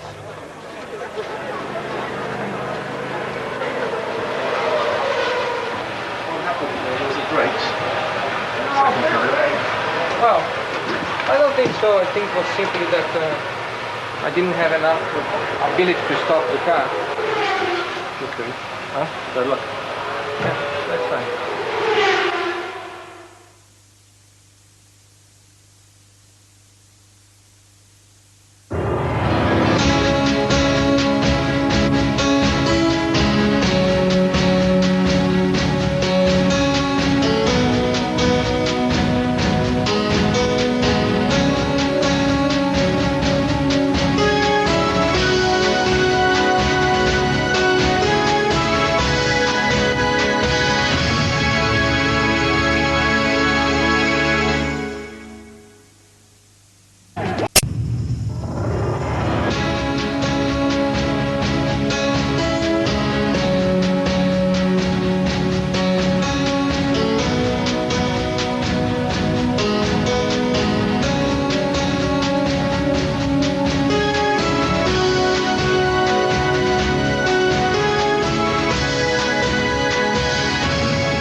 Monte Carlo, one of the most expensive pieces of real estate in Europe.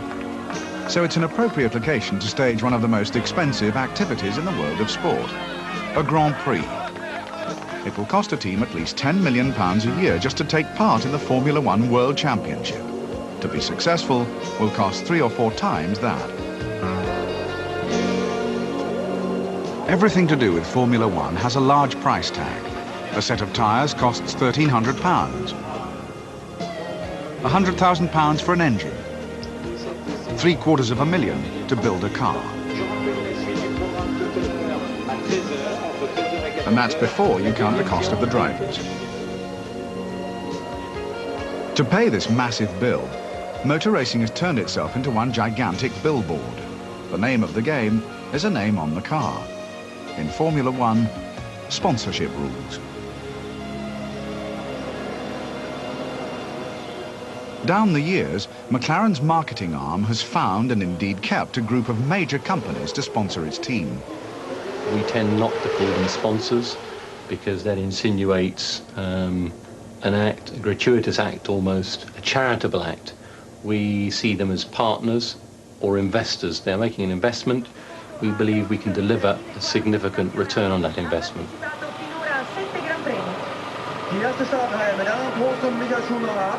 Very interesting contrast with Senna sitting quietly removed from the world in his car.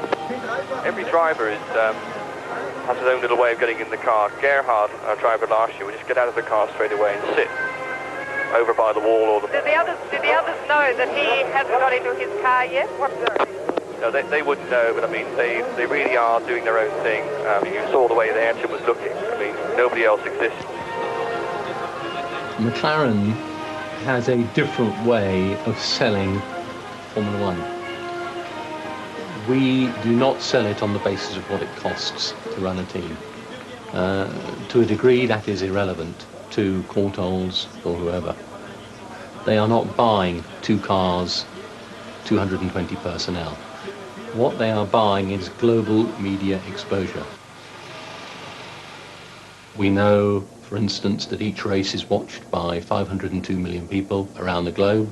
That represents 1 in 10 of the world's population. We know that last year the Formula One World Championship got in excess of 7,000 hours of Formula One coverage. We know that McLaren got 25.4% share of that exposure.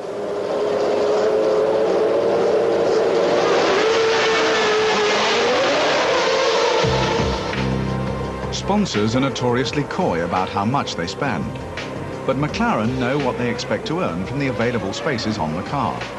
Their asking price to put a company name on the unsold space of this front wing would be around $5 million. What does a sponsor get for such money? What I think we get out of it is identifying Courtaulds with high technology, internationalism, advanced products, and winning. Both our customers and our employees. 80% of our customers are outside the UK. Some 45 to 50% of our employees are outside the UK. Those people need to see Courtaulds as something that is at the leading edge and worth being part of. This is a game that attracts a lot of attention all the world over, and it's identified as high-tech. This is where I want Courtaulds to be. We've now been involved in this for some 50-odd years, and we're in it primarily for 2 reasons. Firstly, it enables us to put our brand in front of a very large international audience. And secondly, it enables us to provide our operating companies with communication stories that they can use in their advertising programs. We can talk to something approaching 500 million people 16 times a year. So that's a huge international audience where we can try and increase the awareness of our brand. Tobacco companies sponsor all the top teams. It's advertising that escapes government health warnings. Tobacco's involvement with this glamorous sport is increasingly under fire. Critics say it sends a subconscious message to the viewer. This year, tobacco advertising was banned or restricted at 3 races. How does Ron Dennis, a non-smoker, justify such sponsorship? We are promoting a brand name. We're not promoting an act. If you choose to do something, whatever it is, skydive, drive a racing car, go skiing, drive without a seat belt, all these things, I mean, they're legal in most places, and they constitute a simple human value, which is you are free to do what you want, and I think that's right. If people really genuinely feel that exposure to a brand name has some influence on them, then don't watch. And have a choice. Turn the television off. I mean, I think that by and large people are watching the spectacle of the sport, and that's what they're enjoying.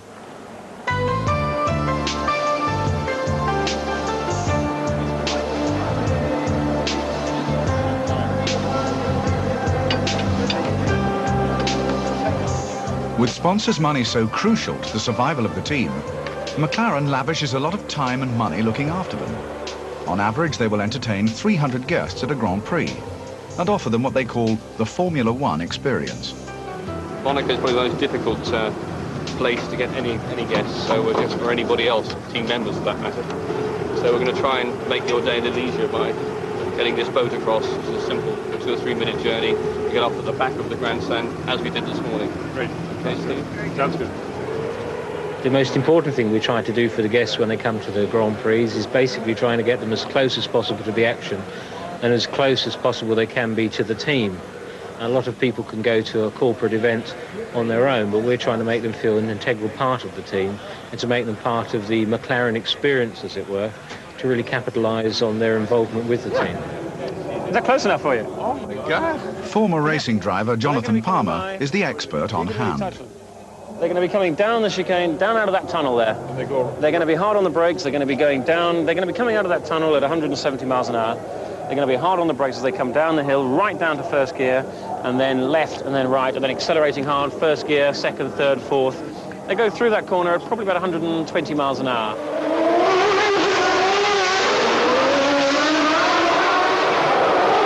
It's one of the fastest corners on the circuit, and to give you an idea of the acceleration of these things, you can actually time it, but they'll be doing 30 miles an hour to 140 in about 6 seconds, something like that down there. There's an awful lot of competition out there, a lot of competition in the pit lane. We're going to make sure that we're one step ahead of the opposition, and that's the reason I think that the return on investment is perhaps better with us, we like to think so, than with any other competitive team.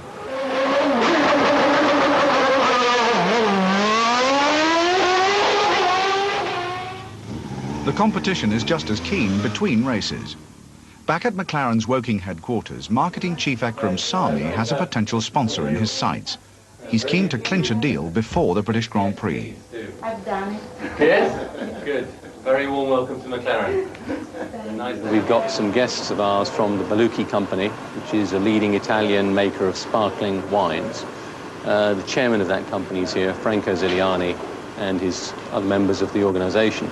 And the objective is to take Baluchi the next step. They're currently an associate sponsor. That means effectively that we use their sparkling wine products in our VIP hospitality all over the world. They are also a contributor financially. And our objective is to try and take them the next step, and they go into really fairly serious financial contribution. On the factory floor, there is another challenge. So far this season, the cars have lacked speed. So for this weekend's British Grand Prix at Silverstone, the team are fitting a newer and more powerful version of their Ford Cosworth engine. It's talking every time, it's just not giving the flow. Yeah, right. Well, it's calling for the correct ejection time, the same ejection time as all the others. So, first let's have the boot off and have a look inside the town. There is a Series 8. Norman Howell is McLaren's press and PR man. And it is... As he gets the latest briefing on the engine from Ron Dennis, he knows what his challenge is this weekend. What Benetton have been saying, and parts of Ford have been saying, is that, yes, we would get the air valve engine at Silverstone, but they would get that extra spec. And that press release went around last week, as you know. One of Norman's jobs is to get the team noticed. If the cars are winning, that isn't too difficult. But even with the new engine, the cars won't be as fast as the Williams. So at Silverstone, Norman is planning an unusual initiative to get additional media attention. Ekram's team is equally determined to get the attention of their Italian guests. They're just changing the nose over now, so we can show the Beluki people how the car will appear with their identity on the car, and we're doing it right now whilst they're going around the factory.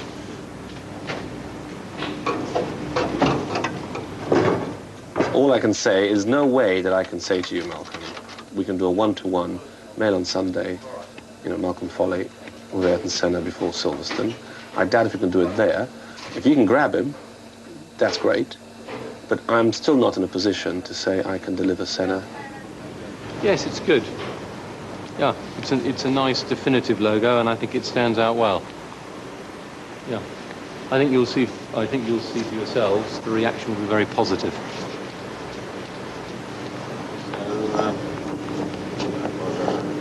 We was very impressed by the...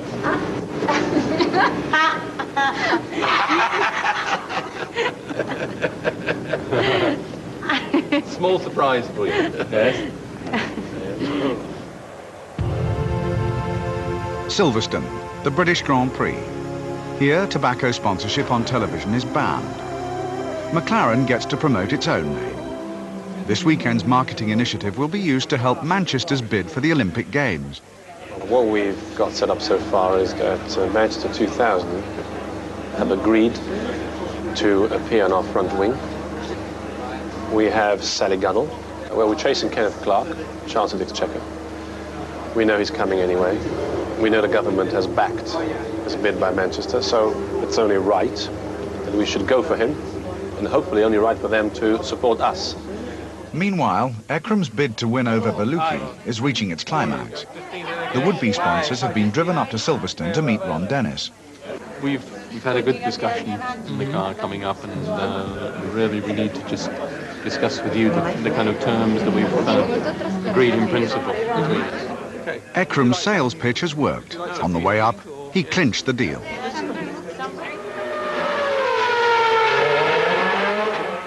It's almost like...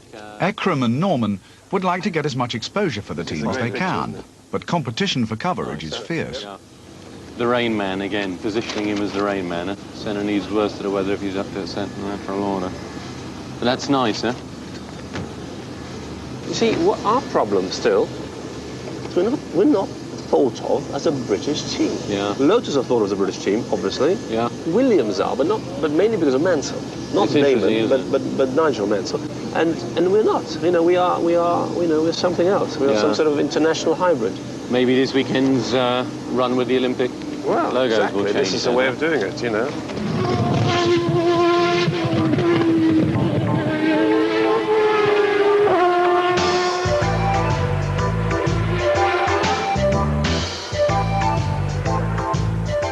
We have spoken to the Manchester 2000 bid people, and we're carrying their logos on our car this weekend. Now, obviously, we would like to enhance it as much as possible. And through our own contacts, we heard that the Chancellor might be coming, and is coming, in fact, apparently. So we would like, if at all possible, to have his support for this initiative. The surest way to get your team noticed is to win. But in recent races, McLaren's lack of speed has made this less likely. So the press will be interested to know if the new Cosworth engine has improved the car's performance. Norman finds out from the drivers. Any problem with... What about the engine? Doesn't feel any different. It's no good. I mean...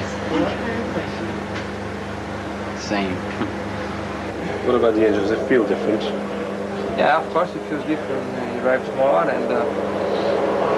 I think I have a little bit more mid-range. Silverstone, for the latest circuits we've been running, is a real circuit for a racing car. And I think if we didn't have the engine, we would be even further behind. So not fantastic news, but as good as we can do, considering. Could have been a lot worse. Okay. Business is business. Business is business. Yes. Franco, you could sign here. 4 and first of many. This is the one we put some more malts on. Cioè, ha fatto finire, dice, oh Madonna, si firma quanto vai. Thank you very much. Welcome to Mclaren.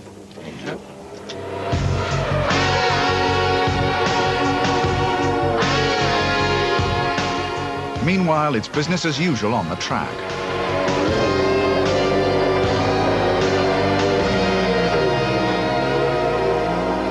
George, what they've done with Beluki for the wing mirrors, they had a problem in getting them to the right, in getting them to the size and printing them out on the sticker machine and cutting them out. So what they've effectively done is given us transfers. Okay, model wheel JH in, and we'll get the approval, and then from that moment we can go with them. Last night, the final decals were made for 2 positions. One, which is the rear view mirrors on the car. The other is an alternative nose position. For the rear view mirrors, we don't hold the rights to that positioning on the car at present. So the process that we have to go through is a very clearly defined process. Put them on the car at the moment. Ron Dennis, our managing director, needs to sign them off. If he's happy with that and the balance of the branding, then we will get some senior representative from Philip Morris to give us a stamp of approval on them, and then we're up and running.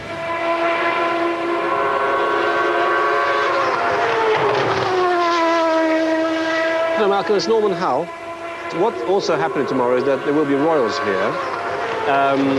There's also the possibility, and I don't know if it would interest the Chancellor, that we will have road car here, McLaren's road car, which is still in a prototype stage. And we will put the Manchester 2000 stickers and logos on it. And we were wondering if the Chancellor would be interested in doing a lap of Silverstone in the car, with a driver, obviously. Ex-IndyCar champion Michael Andretti has been an added problem for the team image. In his first 8 races in Formula One, he has crashed out 4 times. But because he has often tested the car here, at least he's familiar with this circuit.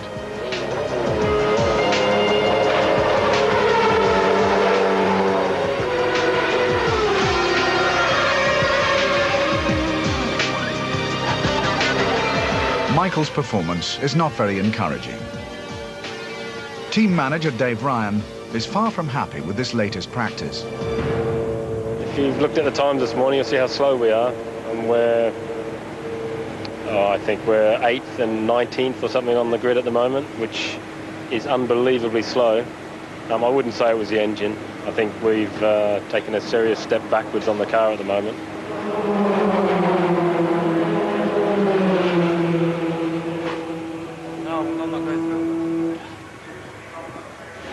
You know we have Sally Gunnell coming, the Olympic gold medal winner, to help us in Manchester 2000 with her husband. Obviously we promised them VIP treatment. Kenneth Clark's situation with him is they don't know where he was, an hour ago this was. But basically they think he's sleeping, he's just lying there. Well, it doesn't matter, just I'm letting it, so it does happen. In the event, McLaren's drivers end up 4th and 11th on the grid, so they will be hard-pressed to get into the points. For the men charged with projecting the team image, tomorrow is going to be uphill work.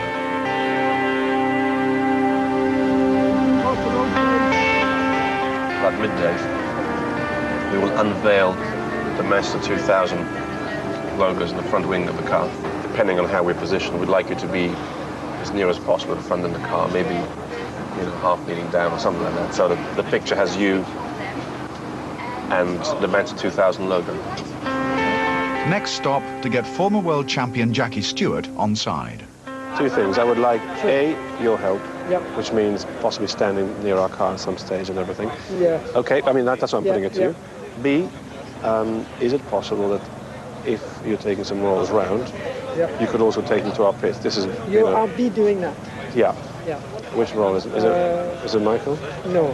It's higher than that. I know, everyone's I can't tell you who it is because of security, because one of them's easy, but the other 2 are difficult. Right. The thing is that we were caught out by Lady Di. We'd like to give some presents, some program. The kids are coming round too, aren't they? Yeah, but that's a bad time to do it. It's better to get them over here because they're going from there somewhere else. Good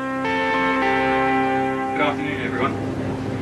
As you know, it's British Grand Prix is our busiest Grand Prix. We have 150 guests here. The people over in the, a lot of people in the the pits supporting the cars, the Grand Prix team, of some 50, 55 people. And of course the most essential ingredient, the drivers. One of the drivers here, Ayrton Senna, well known to you. Just like to pass you over to Ayrton. It's an unrehearsed quick visit.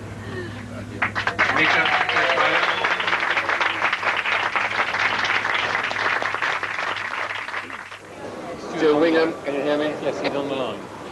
Stuart, do you have any idea where Sally Gunnell is? Because we've only got about 5 minutes left with the car, because then they're going to start working on the T-car.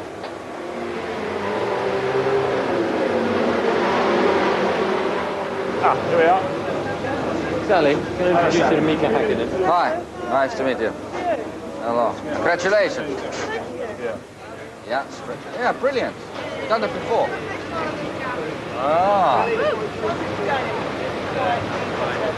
It's very heavy. Really heavy.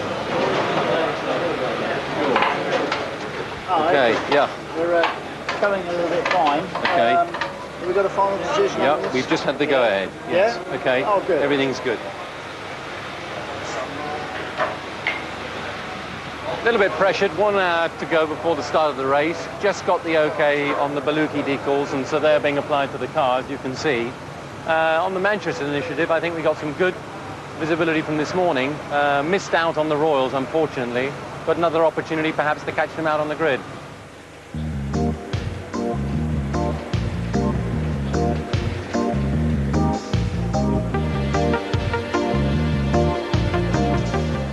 It's less than an hour before the start of the British Grand Prix. McLaren's hopes of getting a result, with all the favourable publicity that will bring, depend to a large extent on this man, Ayrton Senna.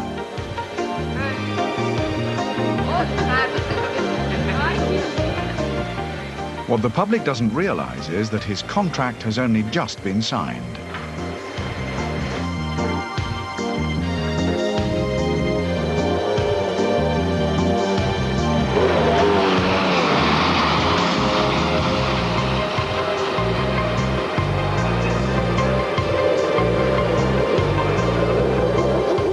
The start is minutes away. McLaren's marketing arm is still working hard to promote its team. Norman Howell has one more card to play.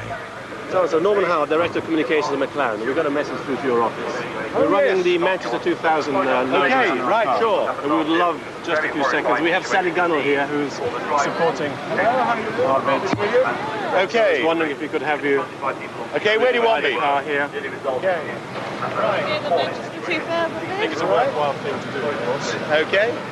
So what do you want me to do? Just stand by. Now, how do you get me and the logo on the same shot? Do you want me to crouch down by it? All right. Join me up here with his mic.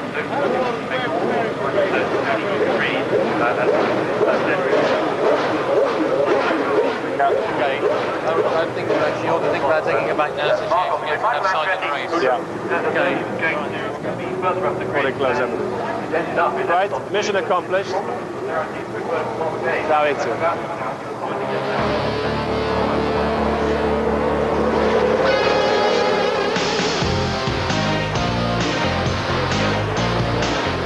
Hopes are high in the pits for a successful start, but for Andretti, they are soon dashed.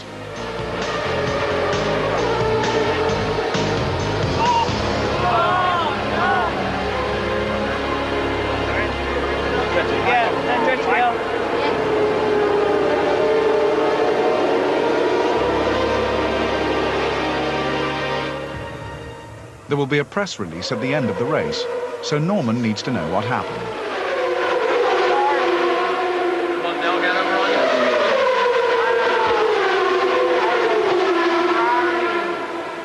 They all went wide, and I had to go wide, and I got the loose stuff. The button, or had the engine No, stopped? it's in. It was in enough that there was no way. But it was sorry. I mean, I just had a nice start. I thought we were really looking good. I mean, nobody's fault. While Senna continues to fight it out on the track, the team is in with a chance.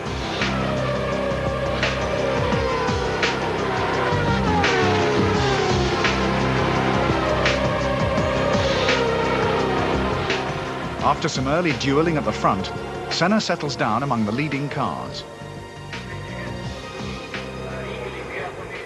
Then on the last lap, with at least a third place assured, disaster strikes. Senna's car slows down and stops.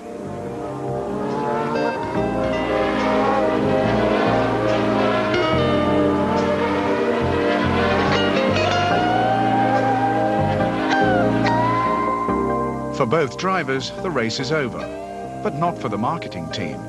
In fact, for Norman, the hardest part is still to come. He must face the press.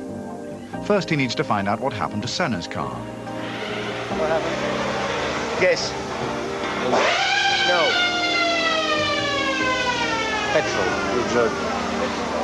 It's a fuel pressure.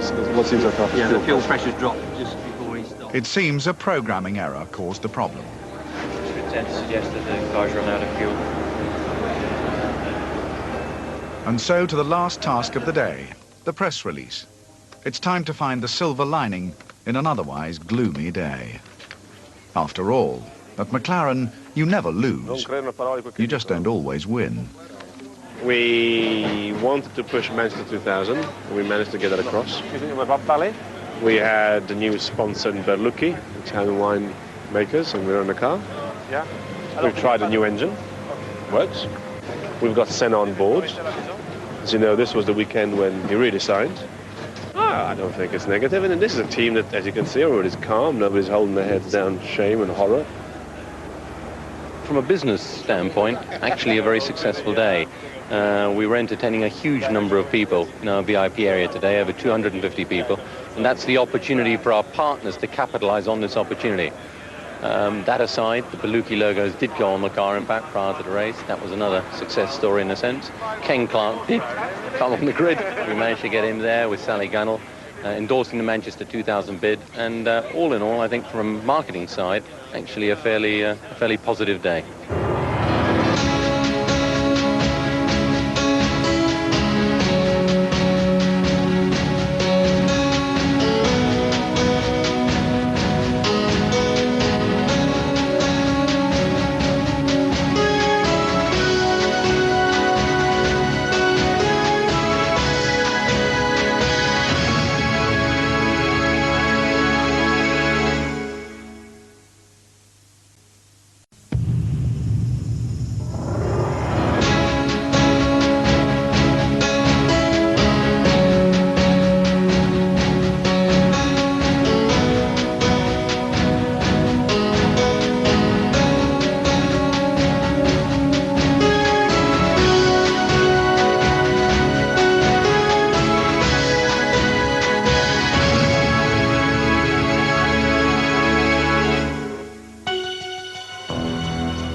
To take part in Formula One, you first have to build a car.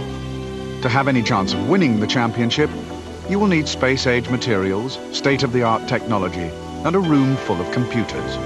McLaren has them all. Everything on the car essentially is automatic. It's what we call fly-by-wire. There's no physical link between the driver and the rear of the car at all. These are the governing body of motorsport say that you've got to have a car at a minimum weight, 505 kilos. And the penalties are very strict if you're underneath that weight. This is the steering wheel they use. Basically it's all automatic, but this is how they change gear now, with these little paddles behind the steering wheel. It's carbon fibre, but it's got a honeycomb infill, and that's built to withstand a fair degree of pressure. The brakes we use now are carbon fibre. They're carbon fibre pads, carbon fibre discs. It's about $15,000 for one set of brakes as well. Their engine management system and the electronic brain here controls suspension, throttles, and the gearbox changing. We now have an active suspension system which keeps the car at the right attitude wherever it is on the circuit. The System Atlas is our own system, actually designed and manufactured. It stands for Advanced Telemetry Linked Acquisition System. Yes, what we see here on the screen is a collection of all the data we receive from the car, either by a telemetry link, which means by radio, or when the car comes into the pit. This is actually where the car is at this moment in time. We have displayed the gear selected by the driver or by the gearbox along the racetrack. This type of display allows us to evaluate whether the gears selected are exactly as you need to have optimized lap time.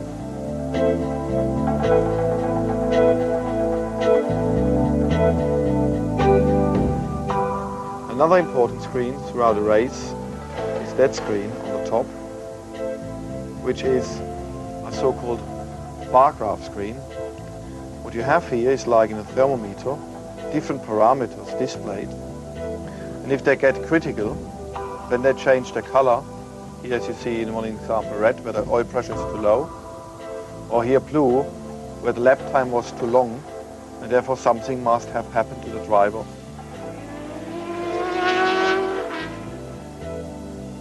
What we see here is the red line is the engine rev. This light blue one is the speed of the car. The dark blue one is the acceleration to the side inside the car, lateral acceleration as we call it.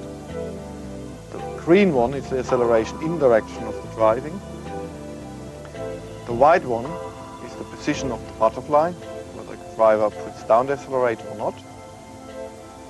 And this pink one is the gear selected by the driver or by the gearbox. To build cars like these requires a combination of research lab and factory. At Woking, Mclaren has created both, and they're the envy of Formula One.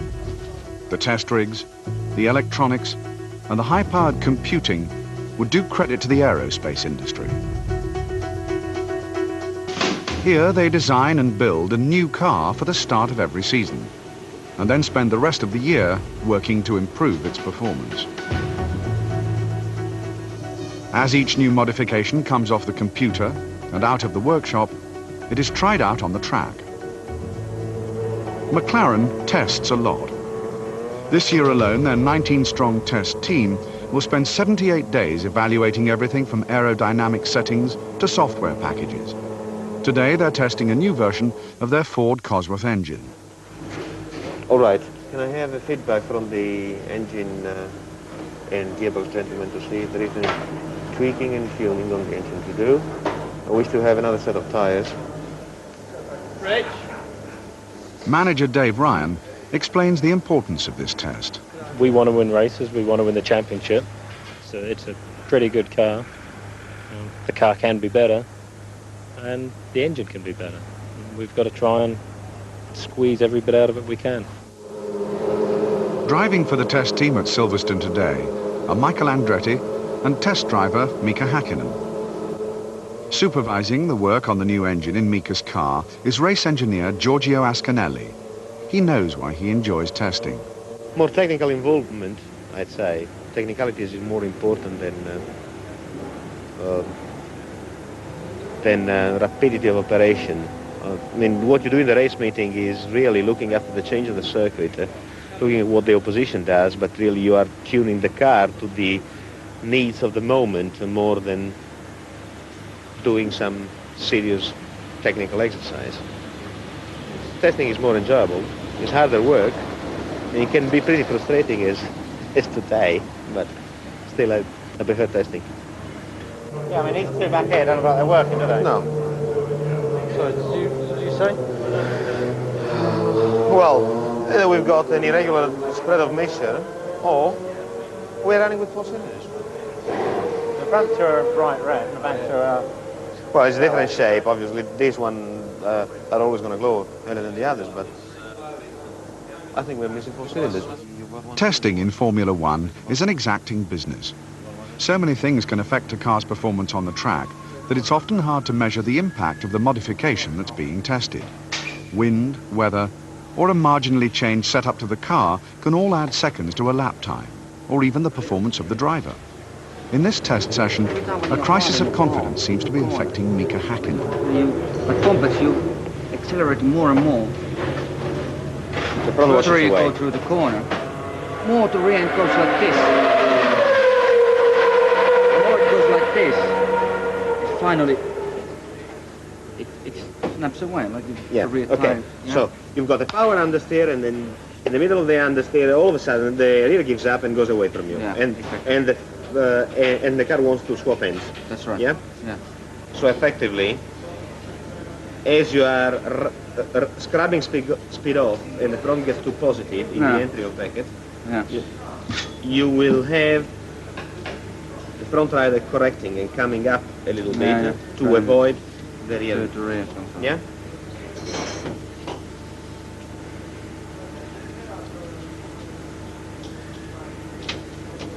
Yeah.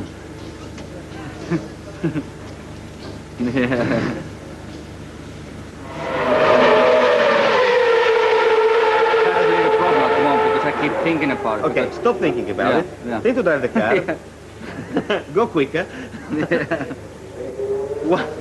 Once we've done that, we do the weight at the end of the day. Okay. Yeah? I promise you, swear.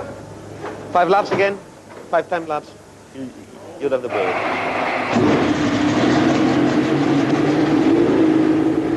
So far, the new engine doesn't seem to be performing as well as expected.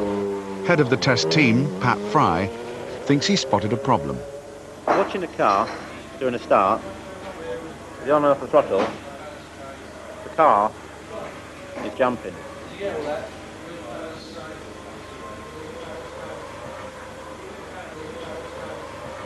Not much, I mean, 3 mil at the front, 4 or 5 mil at the rear.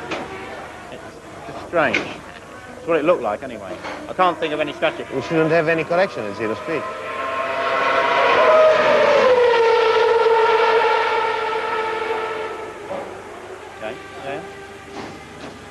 Unless you've got a pressure problem, or unless... Well, you can't have a pressure problem when you're revving your bollocks off it, can you? Giorgio has to find answers to some difficult questions. What's the reason for the car's lack of performance? Is it the new engine? Or is it, as he increasingly suspects, the inexperience of the driver? I just wouldn't like to have introduced a variable on the car which may sort of change the kind of judgment which we are giving to this experiment.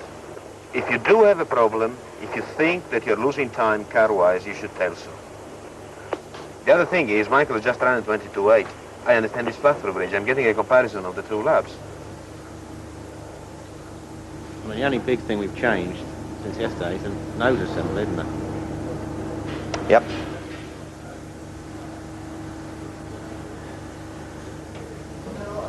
Seems to be losing nearly a second through the complex, doesn't he, so, Michael?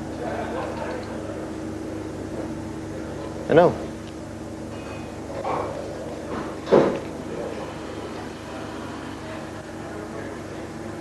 Are we saying that he's lost interest? Could be, huh? Lap is same. Well, looks like you're losing a lot under braking there. In here? Yes? Even I'm braking very hard, you can see it. Can't brake hard, it doesn't stop. Okay. Yeah. The second thing is, when I come to the complex, I lose in the back end. Very easily. Is it because the brakes, or is it because the wind? I believe the wind is not much different than yesterday. Wait a second, we'll come back to this. Okay. And then you're coming through the straight, and you are exactly the same as yesterday. Yeah. So if I have to judge it, we've got a car problem, we haven't got an engine problem here. You say that the circuit is different yesterday from today. This is Michael's time. You are the back, Michael's at the green.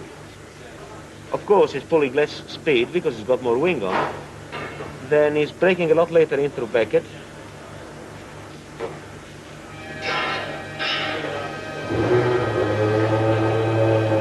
He's the black one. You are the black one. Yeah, okay. I'm braking later. Yeah? He is braking later. Right. We've got a car problem or a brain failure. A problem of driver confidence. He's coming to the garage, he's coming into the track, he's told us that the engine had no power. Fine. Michael wasn't out yet. We had no reason not to believe him because we didn't have any comparison. Nobody else was out in the time. Michael went out at the 22.8. start looking at the numbers and slower in the corners, and then the engine doesn't appear to have a problem. Now he's not gonna drive it. I mean, I bet that if you change the engine, as soon as you give him the excuse, carry on, he's going to carry on and be quicker again. And the fact that we're running a gurney flap or not is irrelevant. You can demonstrate that to me, can't you? Yes, I will. and then I'm happy. Right.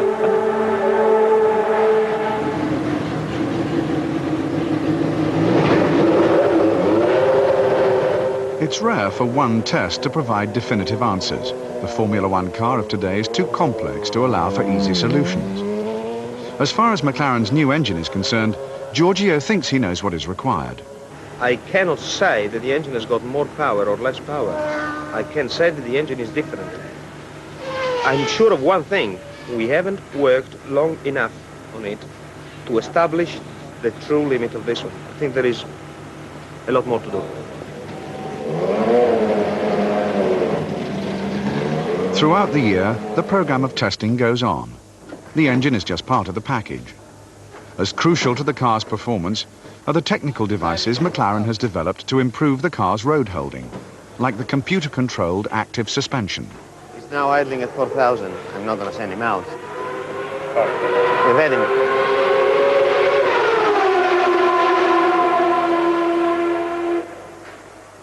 But this season, a threat has hung over the team's use of advanced technology.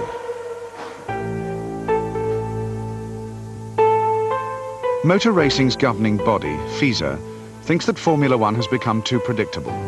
The front of the grid is too often dominated by the same few teams, because only they can afford the latest technology. FISA wants to cut down the cost and complexity of Formula One and make the competition more equal. But still, the announcement from its technical scrutineers in Montreal comes as a shock.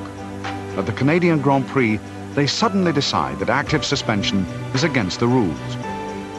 Ron Dennis detects a hidden agenda in the scrutineers' findings. The governing body has quite clearly positioned itself to impose at every opportunity, every form of pressure to effectively achieve its goal, and that goal is to get Williams and McLaren to accept a banning of the technologies that they've developed and perfected. FISA's council meets in July to rule on the decision. It's expected to support its scrutineers. But 3 teams have appealed. Operations Director Martin Whitmarsh is off to Paris to represent McLaren. Obviously, an analogy is halfway through Wimbledon week, suddenly determining that the larger rackets that have been used for several years, have been seen, are well known and well documented, to suddenly decide that they're no longer legal and disqualify all of the participants who are using those larger rackets. The Place de la Concorde is home to FISA's grand headquarters.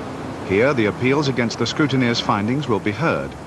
If the council votes as predicted and bans active suspension, the 2 teams worst affected will be McLaren and Williams. Frank Williams, boss of the Williams team, has most to lose. His cars were specifically designed to use active suspension. They now lead the championship. I have one also titled just a McLaren submission, which I'd like to show you. And if you're happy with it, we'll make a joint submission otherwise. So today, the 2 arch rivals join forces to save the technology they've done so much to develop. After the hearing, FISA President Max Mosley confirms that from the German Grand Prix, active suspension will be banned. We've probably been a bit slow in catching up on this. I'm ready to admit that, and we're going to change our procedures slightly so we're more up to date with what the teams are doing.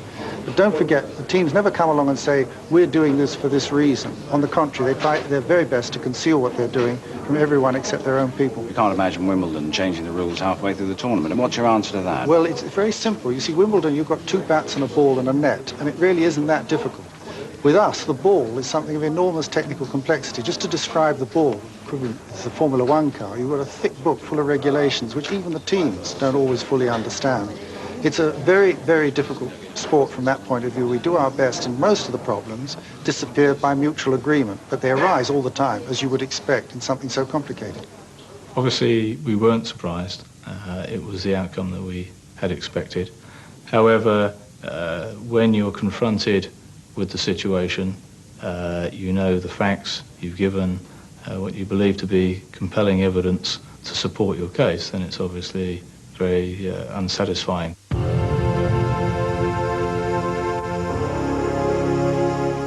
The judgment of Paris comes as unwelcome news to the designers and engineers in Woking. And it's not as if these cars have only appeared this year.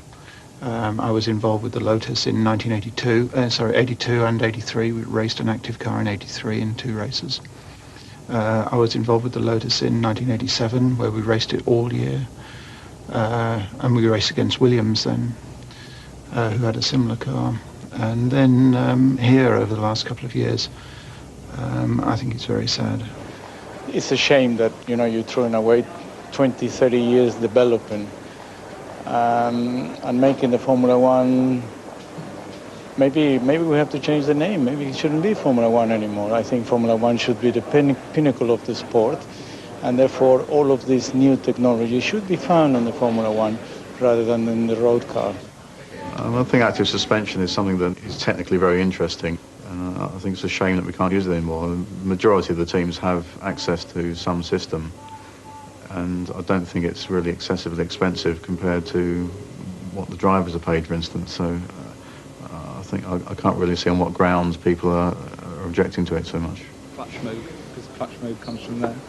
So if we remove those two, fit the flushing blocks, those we leave on. Put the lift valve on there. Yeah, the lift valve. In Formula One, though, there's little time for sentiment. Now the immediate task is to work out what needs to be done to the cars, and then find out if they're still competitive without their active suspension. Clutch valve you can leave on there because it takes its supply from there. We have to take it off to get at them anyway, basically. There's not a lot of time left. The FISA decision has come through just a week before the start of the German Grand Prix. There are just 4 days before the transporters have to leave for Hockenheim. 4 days to overcome this latest and unexpected technical problem. The only purpose of the meeting was to make sure, it's for my benefit more than your benefit, to make sure we're all on the same wavelength. I feel that it would be worthwhile trying to run on Monday at Silverstone in a passive configuration to try and quantify what would really happen in the event that we wanted to run as an option passive in Hockenheim. If, for example, we're 5 seconds a lap slower in Silverstone, then it's going to be a completely different strategy to what we may consider to do in Hockenheim if it's 3/10. Watch this space, like they said. So, yeah. All right. Talk to you next week. Thank you. Bye. Joe Ramirez moves into action to sort out the logistics of this emergency test program. This includes tracking down Ayrton Senna. Have to find somewhere where we can test very quick and evaluate the car in, I guess, both passive and active suspension. Silverstone, which it wasn't available, we managed to convince them to have a day for us, and now they have made available the Monday. So we're going to test it on the Monday with one of the race cars that we have here to see what we find. So we have to find out organized tires and fuel, etc., and a driver and so on. Good afternoon. Can I have a racing division, please? Thank you. Did you try Senna? Yes, it's. I left a message in Portugal. It's left Monaco. Was no answer. I called Portugal and left a message to call you or me as soon as he gets in. Yeah. So Kozlov is under control, the fuel is under control, the tires are under control as well. Yeah. Whole set of tires? Yeah, they'll be mounted tomorrow. Okay. Fuel, I don't know what Joe's finally come up Yes, we've got 33. Bennett's going to be there in the morning. Running passive as well? With Cortos. David Cortos. Okay. I don't know what that is, but they got a car at Rickard, don't forget. Okay, no problem. Giorgio will be in charge of the test. Anything else? I don't know, by the way. Oh, your gear, your clothing. Oh, well done. Stewart. Yeah, you see Stewart. The people who have never been able to perfect active ride are smiling at the moment, but because they think they've made life easier for themselves. But those are the people who couldn't win if you gave them an army of technicians and many more millions of dollars than we have available. And these circumstances aren't going to change anything. You know, the people that are the best to still win. 2 days later. It's testing time for the old suspension. For the moment, the new technology is sidelined. Springs are here again.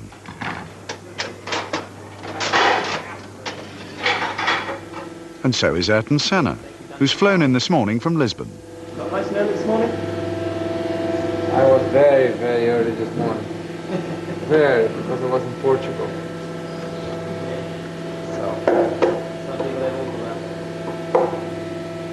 30 degrees. Yeah, thanks a lot. So, to get me over here on a Monday, that early in the morning. Giorgio is relaxed about the loss of his computer-controlled suspension. Oh, I'm back in my natural habitat.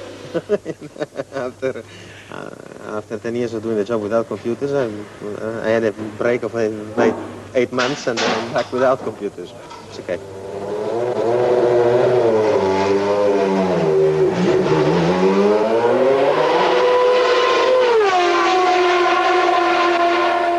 About as quick as this car has ever been in passive trip.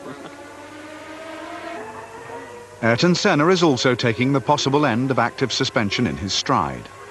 It's just different. You have to get your mind back together again to work in the old way. It takes some time, takes patience. It's like you're working with a new car again, and you need time to get on with it and learn about its characteristics and how to attack it to make it better in different ways.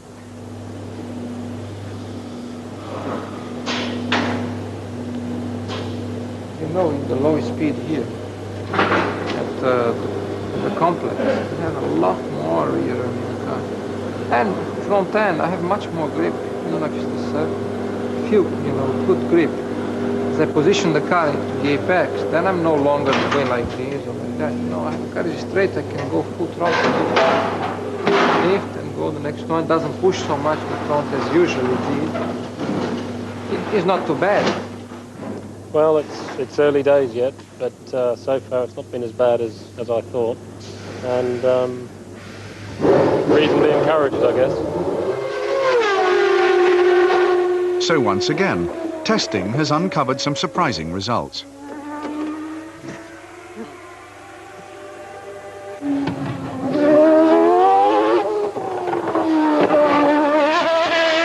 It is about that. It's between 1 second and 2 seconds slower, which is not a great deal, I think. The other thing is, in actual fact, I think that we discovered something which was implied which we wouldn't have seen and found if we were following our normal route, which is interesting, I'd say.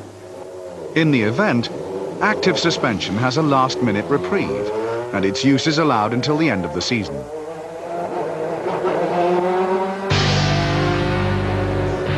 And so, come rain or shine, the testing program plays a vital part in McLaren's Formula One challenge.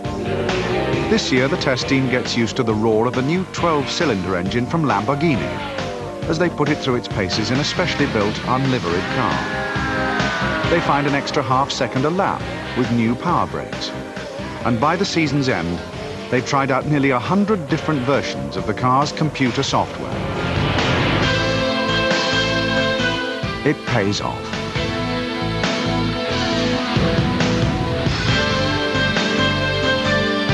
Ayrton Senna ends the season by winning the Grand Prix in Japan and Australia, bringing McLaren a total of 5 victories and a world record 104 wins. For the team, this commitment to technical development is the name of the Formula One game. They can take a ban or two in their stride. But they'd be happier if people didn't keep changing the rules. The competition in Formula One is not just the drivers. It's about a team against another team. The driver is the leading edge of that team. And behind him, you know, here we've got 300 people working to give that driver the best that we can do. And therefore, we as individuals compete against our respective individuals in other teams. So I'm competing and Giorgio is competing against equal engineers in Williams or at Ferrari or Benetton. And that aspect for us is important. Yeah? Okay, pressure on. By our efforts, if you like, and by the efforts of our counterparts in other teams, we have raised the technology level, the game, and aspects of the competition to where we are today, which has now been wiped out. The reality of the situation is we will not weep for too long. In other words, come tomorrow we'll be, or come the end of the day, we'll be competing again against the same guys to do a better job at whatever the rules will allow us to do.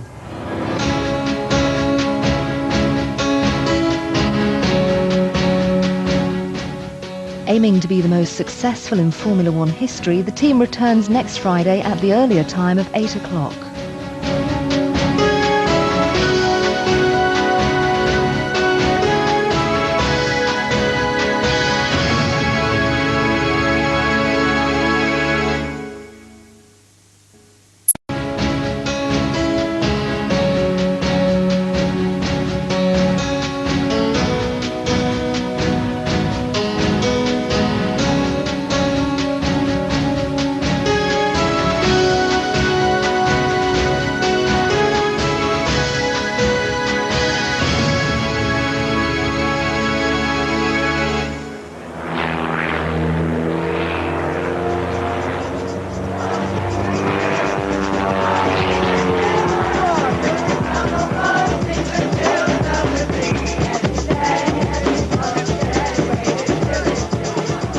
Adelaide, home of the Australian Grand Prix, and the last race of the Formula One season. For many, it's a favourite. The climate's brilliant, the weather's usually good, and people are fantastic. The whole town turns out for it, it's all taken over by it, and it's a good way of ending the season. This year, Adelaide is something of a landmark for the team. After 6 years and 3 World Championships, Ayrton Senna is about to have his last race in the familiar red and white car. What's more, if he wins here, it'll be an historic victory. At the moment we have 103 Grand Prix wins, same as Ferrari, which we equal in Japan.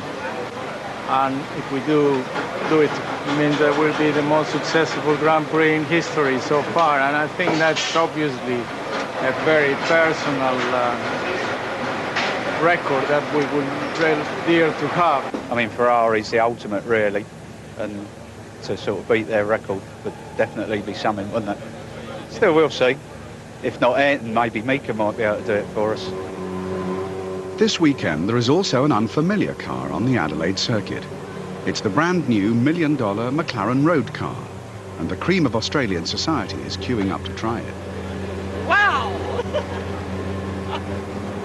What a wonderful car, the supercar by McLaren.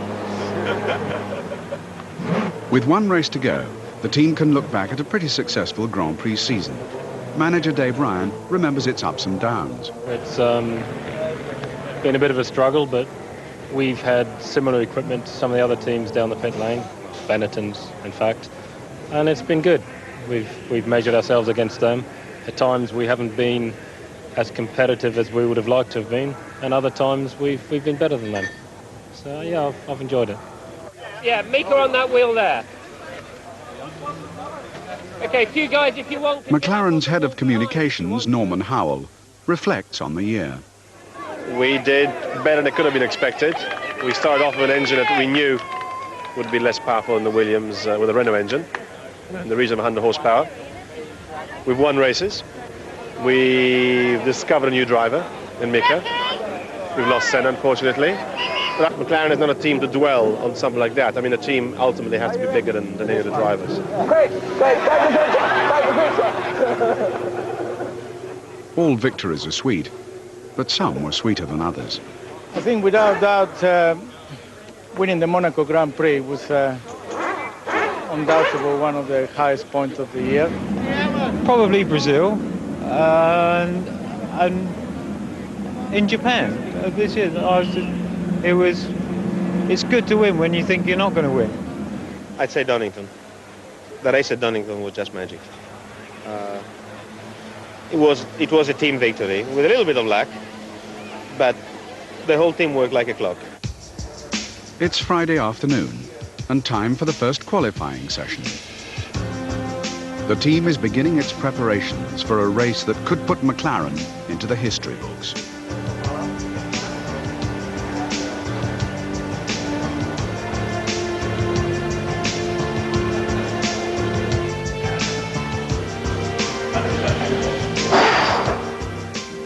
We're going to have 3 laps. I have a 3-lap run and then a 4-lap run, is that correct? A 3-lap run and then a 6-lap run. And we 3-lap run and then a 6-lap run. Right. I was thinking about the wing level. Normally I wouldn't take wing away off the cab. When I look at the speed, we are so slow on the straight. If I want to go forward. So I don't know whether we should take some wing off the car. How about this? The next step down on this wing is going to be a 6mm gurney flap, which is going to pay for you only 1 km per hour. Which is not enough. We can put an R1 wing on only for this run and just grab it instead of tires. You get a feeling and then you decide what to do for the next run.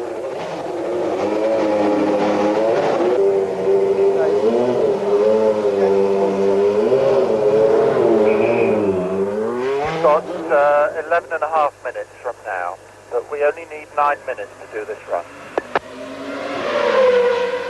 Steve, low drag enabled. If you don't like it, then gearbox switch position 4, we'll turn it off. On the street circuit of Adelaide, it is hard to overtake. On this track, the key to success is a place at the front of the grid. So here, a good qualifying performance is vital. Senna sets off at a blistering pace. There's soon a danger he will run out of fuel on the circuit, and the pit wall team decide to call him in. But his radio button is stuck on transmit. He can't hear his instructions and doesn't know why. Come in very slow, you're running out of fuel. Why don't you talk to me on the radio? Very slow, radio stuck on. Very slow lap. Very, very slow lap.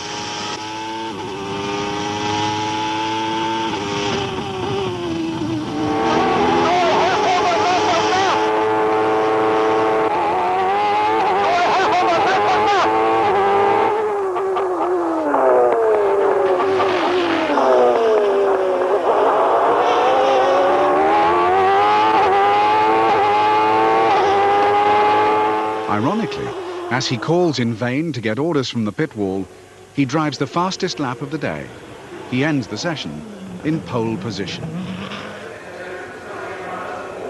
Just as well the radio button stuck. Quite useful, that. Jesus.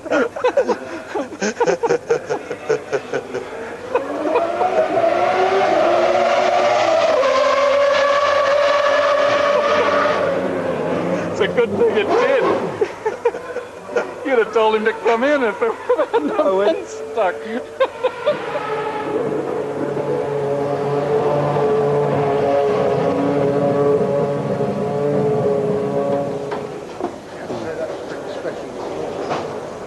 Yes, you did a good job. Yeah, I think...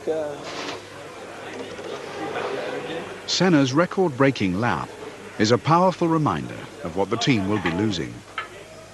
It's sad. Ayrton's been with us a long time. He's certainly one of the best racing drivers I've ever come across, if not the best. And he'll be missed, particularly when he puts that yellow helmet on and gets in the car. You know that whenever that happens, the guys out there doing a fantastic job for you. Well, it'd be very, very strange strapping somebody else in for a change. More miss him. I miss him a lot. He's so professional, right to the very last race. Never changes. You always know where you are with him, and he's always been our trump card. Really. Never know, he may come back.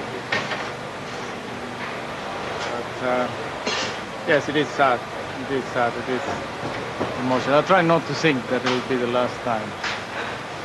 But, maybe he'll appreciate us a lot more when he's driving in another team. I think there's a lot of upside to McLaren, and you really can't see that until you start to contrast it to the other way that people do things. And of course Williams is a great team, and I'm sure he'll win races, but you can win and you can be unhappy, and I think that's why Alan Prost retired. Dressed for the last time in the McLaren uniform, Senna joins the photograph of the drivers in this year's championship. Missing from this group is Senna's colleague, American Michael Andretti, who began the season with McLaren but was replaced in the last 3 races by Mika Häkkinen. I was sad to see Michael go, because I'm a great believer in going for it and right until the end, and so I was sad to see him go before the end of the year, and yet I'm very pleased for Mika to come in after all the frustrating time he's had at the back of the garage waiting for his turn to come, and come in with such a very good impact. So in that way I'm very pleased for him, and I'm sure he's going to do very, very well this weekend. Ron Dennis has yet to sign a driver to join Mika, but he's always on the lookout, even at the most unlikely occasions. Earlier, at this fashion show, he had a chance to sound out Michael Schumacher, Benetton's star driver. The thing to do is come and talk privately one day, away from everything. See how I think. I believe really next year we see what is our team worth. Yeah. If they're really a team to go for the World Championship or not. Because this year it's all developed. Now is, I think, the situation where something big has to happen to be better. And if we can do this, then it's fine. If not, after this period, I think I'm in the right time to leave. But I have a contract, and as long as the team is not changed to me, I don't want to change the situation. I want to respect the contracts. Absolutely the way to be, but at the right time. Yeah. Come and see, come and feel. That's right. I'm sure I'm going to do this. And look after yourself. Sometimes you're on the limit. You know, there's one thing that you can't replace. You know, just look after yourself. You are horrendously impressive, and. You think there's some problem coming up with me? No, I didn't say a problem. I said, what does it look like? Just look after yourself, because when you're in the car, you're controlling your own destiny. You know, and there's only you that knows where the limit is. And sometimes, from the outside, you know, just looks right on the limit. You only get one chance sometimes at that. So just look after yourself. The new boy, Mika Häkkinen, has a tough act to follow. 5 of McLaren's previous drivers have won 9 world championships between them. Mika's done an incredibly confident job in the 3 races that he's been driving for the team. He's obviously quick.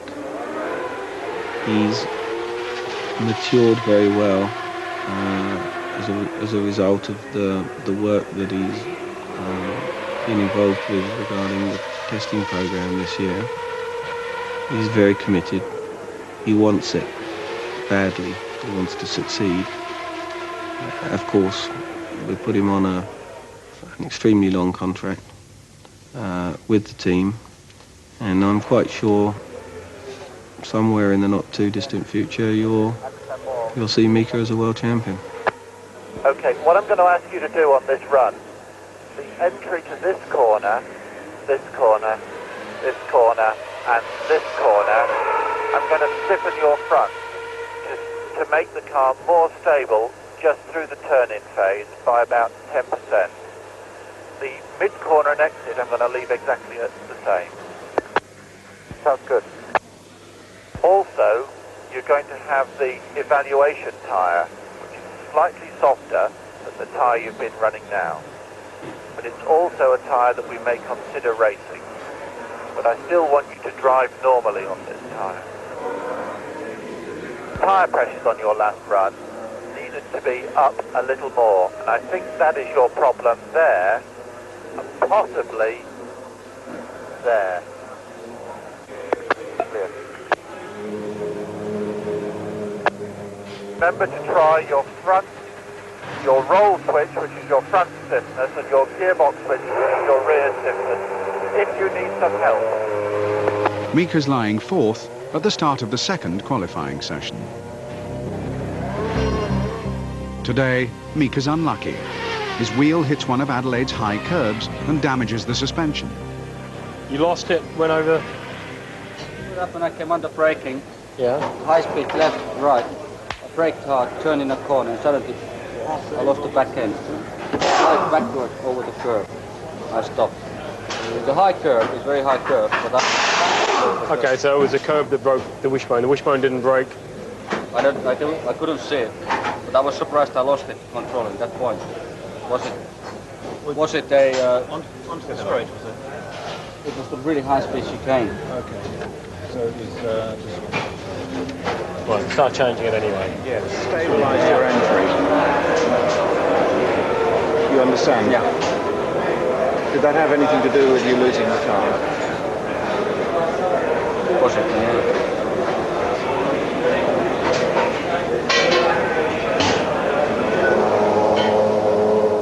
In the second qualifying session, no one manages to beat the lap time Senna set yesterday.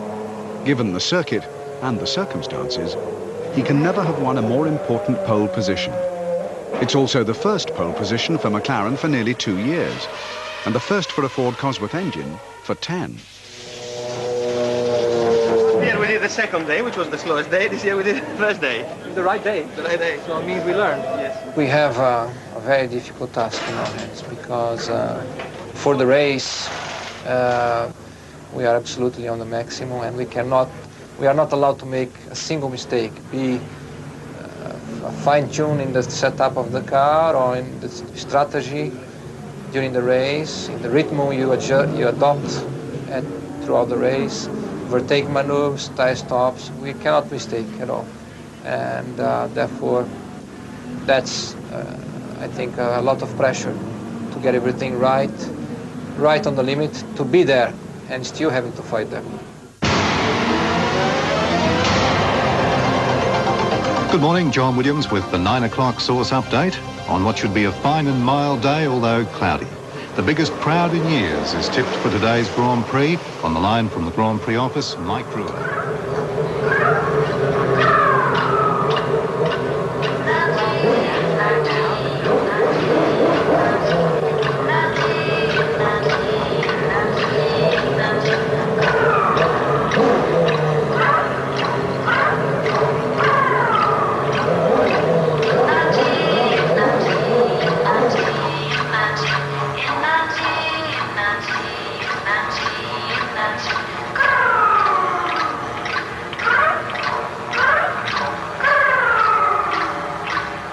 Now here's Noel Wilson at the track. He'll keep us up to date with the Grand Prix during the afternoon on SAFM. A final setting up. McLaren's happy with their cars. They're doing fine.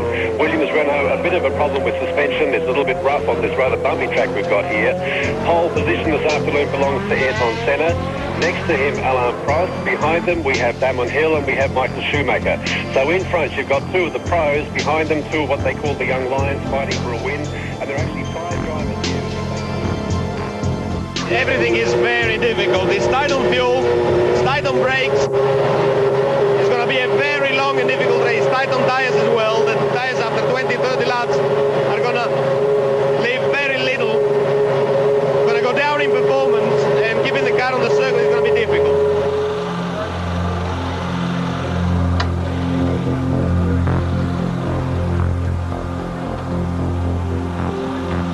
It'd be nice to get a good result today. Finish second in the constructors, but in reality, if we're third, as always, you know, it won't be of great concern to me because there's only one place that I really enjoy being, and that's at the front.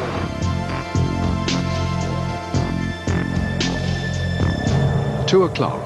McLaren's bid for a place in motor racing history is delayed by a false start. Now back to the 5-minute board. No refueling. Back to the 5-minute board, please.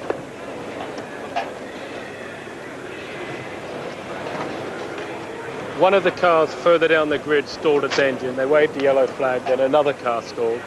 They abandoned the start. Those cars will be pushed to the back of the grid to the start. We're on the 5-minute board. In fact, I think they're showing the 3-minute board now. The race is reduced by 1 minute. I want another jump battery.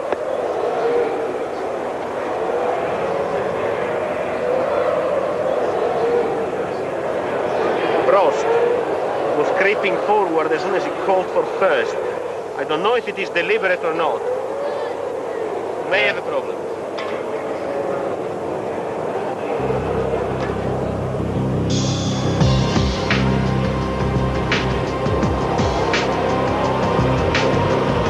Senna makes the most of his pole position.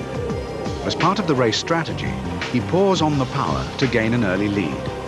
His car is as light as possible. It has just enough fuel to last the race's 79 laps.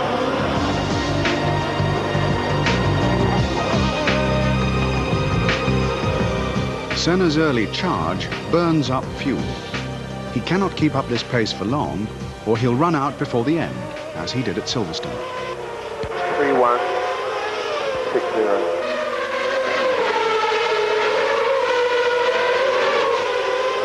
-1. Giorgio has to work out how many litres of fuel will be left by the end of the race. If the result is a minus, it means there won't be enough to finish.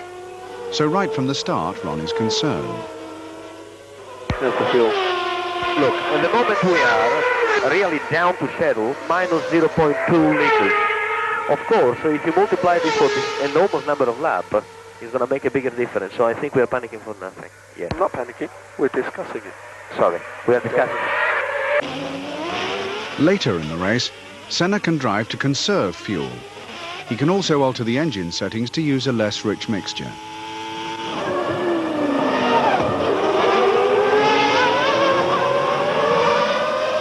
Meanwhile, there are other key decisions to be made, like when to change tyres. Senna does not always agree with his pit wall team. Stop 4 tyres.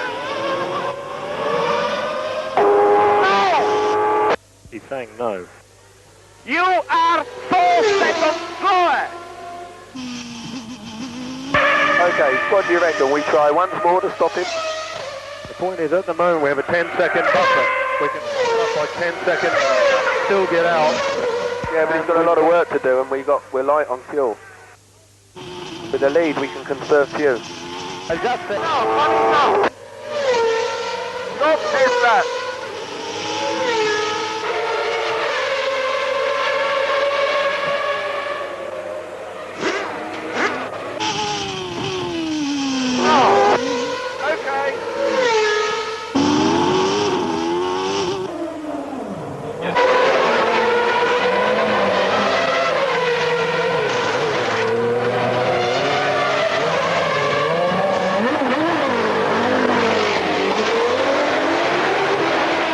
.32, well done.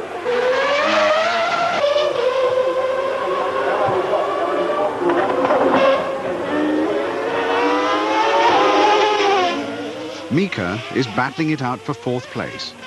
But after his tyre change, the team spotted something wrong with the car. You calling him in? Got a problem. Got a problem.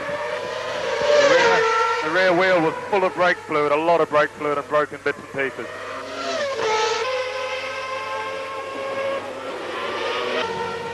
Davey, we should let's be geared to take the nose off and get the brake pressure, everything ready to go. Ron, it's only 1 minute 20 laps. We have to understand the problem. It can only be a caliper. Might be a loose nipple. Coming to the pitch, we're going to jack the car up. We're going to take the left rear wheel off to have a look.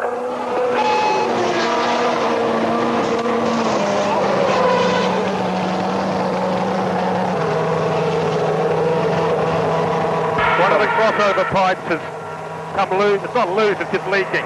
Tightening it doesn't fix it. Keep his foot on the brake, it still leaks. Not a problem for Ayrton, don't worry about it. We'll lay his tyre, or tell me a set of tyres to lay out. We'll have them laid out, prepared. We'll get rid of all the knickers stuff.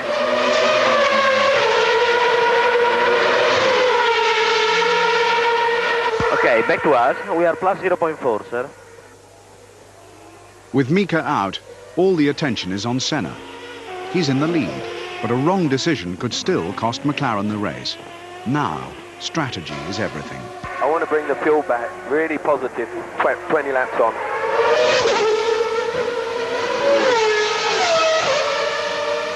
Bring it back 3 or 4, don't worry, you know, let's get the fuel back.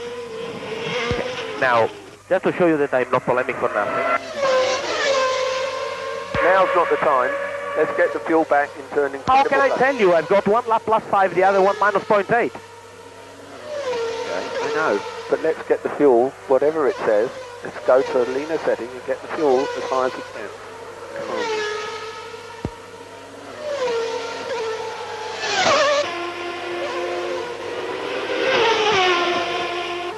Okay, I have the information myself. We have now 1 liter more in the tank than what we should have if we were using a constant amount of fuel per lap. And I'm sure of it. So you reckon we got 5 litres? I reckon we've got 5 litres. Right, and Steve just confirmed that Giorgio is right on the button. 1.3 litres, exactly right. Okay. Sorry. There are only a few laps to go. Okay, I think we can give me now mixture 1 or mixture 0. 15. Now's the time to start saving fuel. We all agree mix 1, just to get mix 1 on the bottom. Do you want to tell him on the radio without showing the board? Yes, take it off.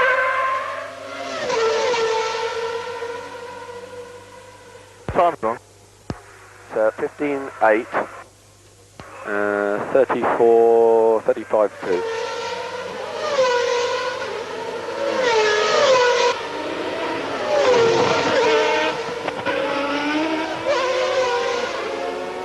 Mix 1.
It's a big day for McLaren, very big day for McLaren, and Ayrton is going, but I'm glad that we did it with Ayrton.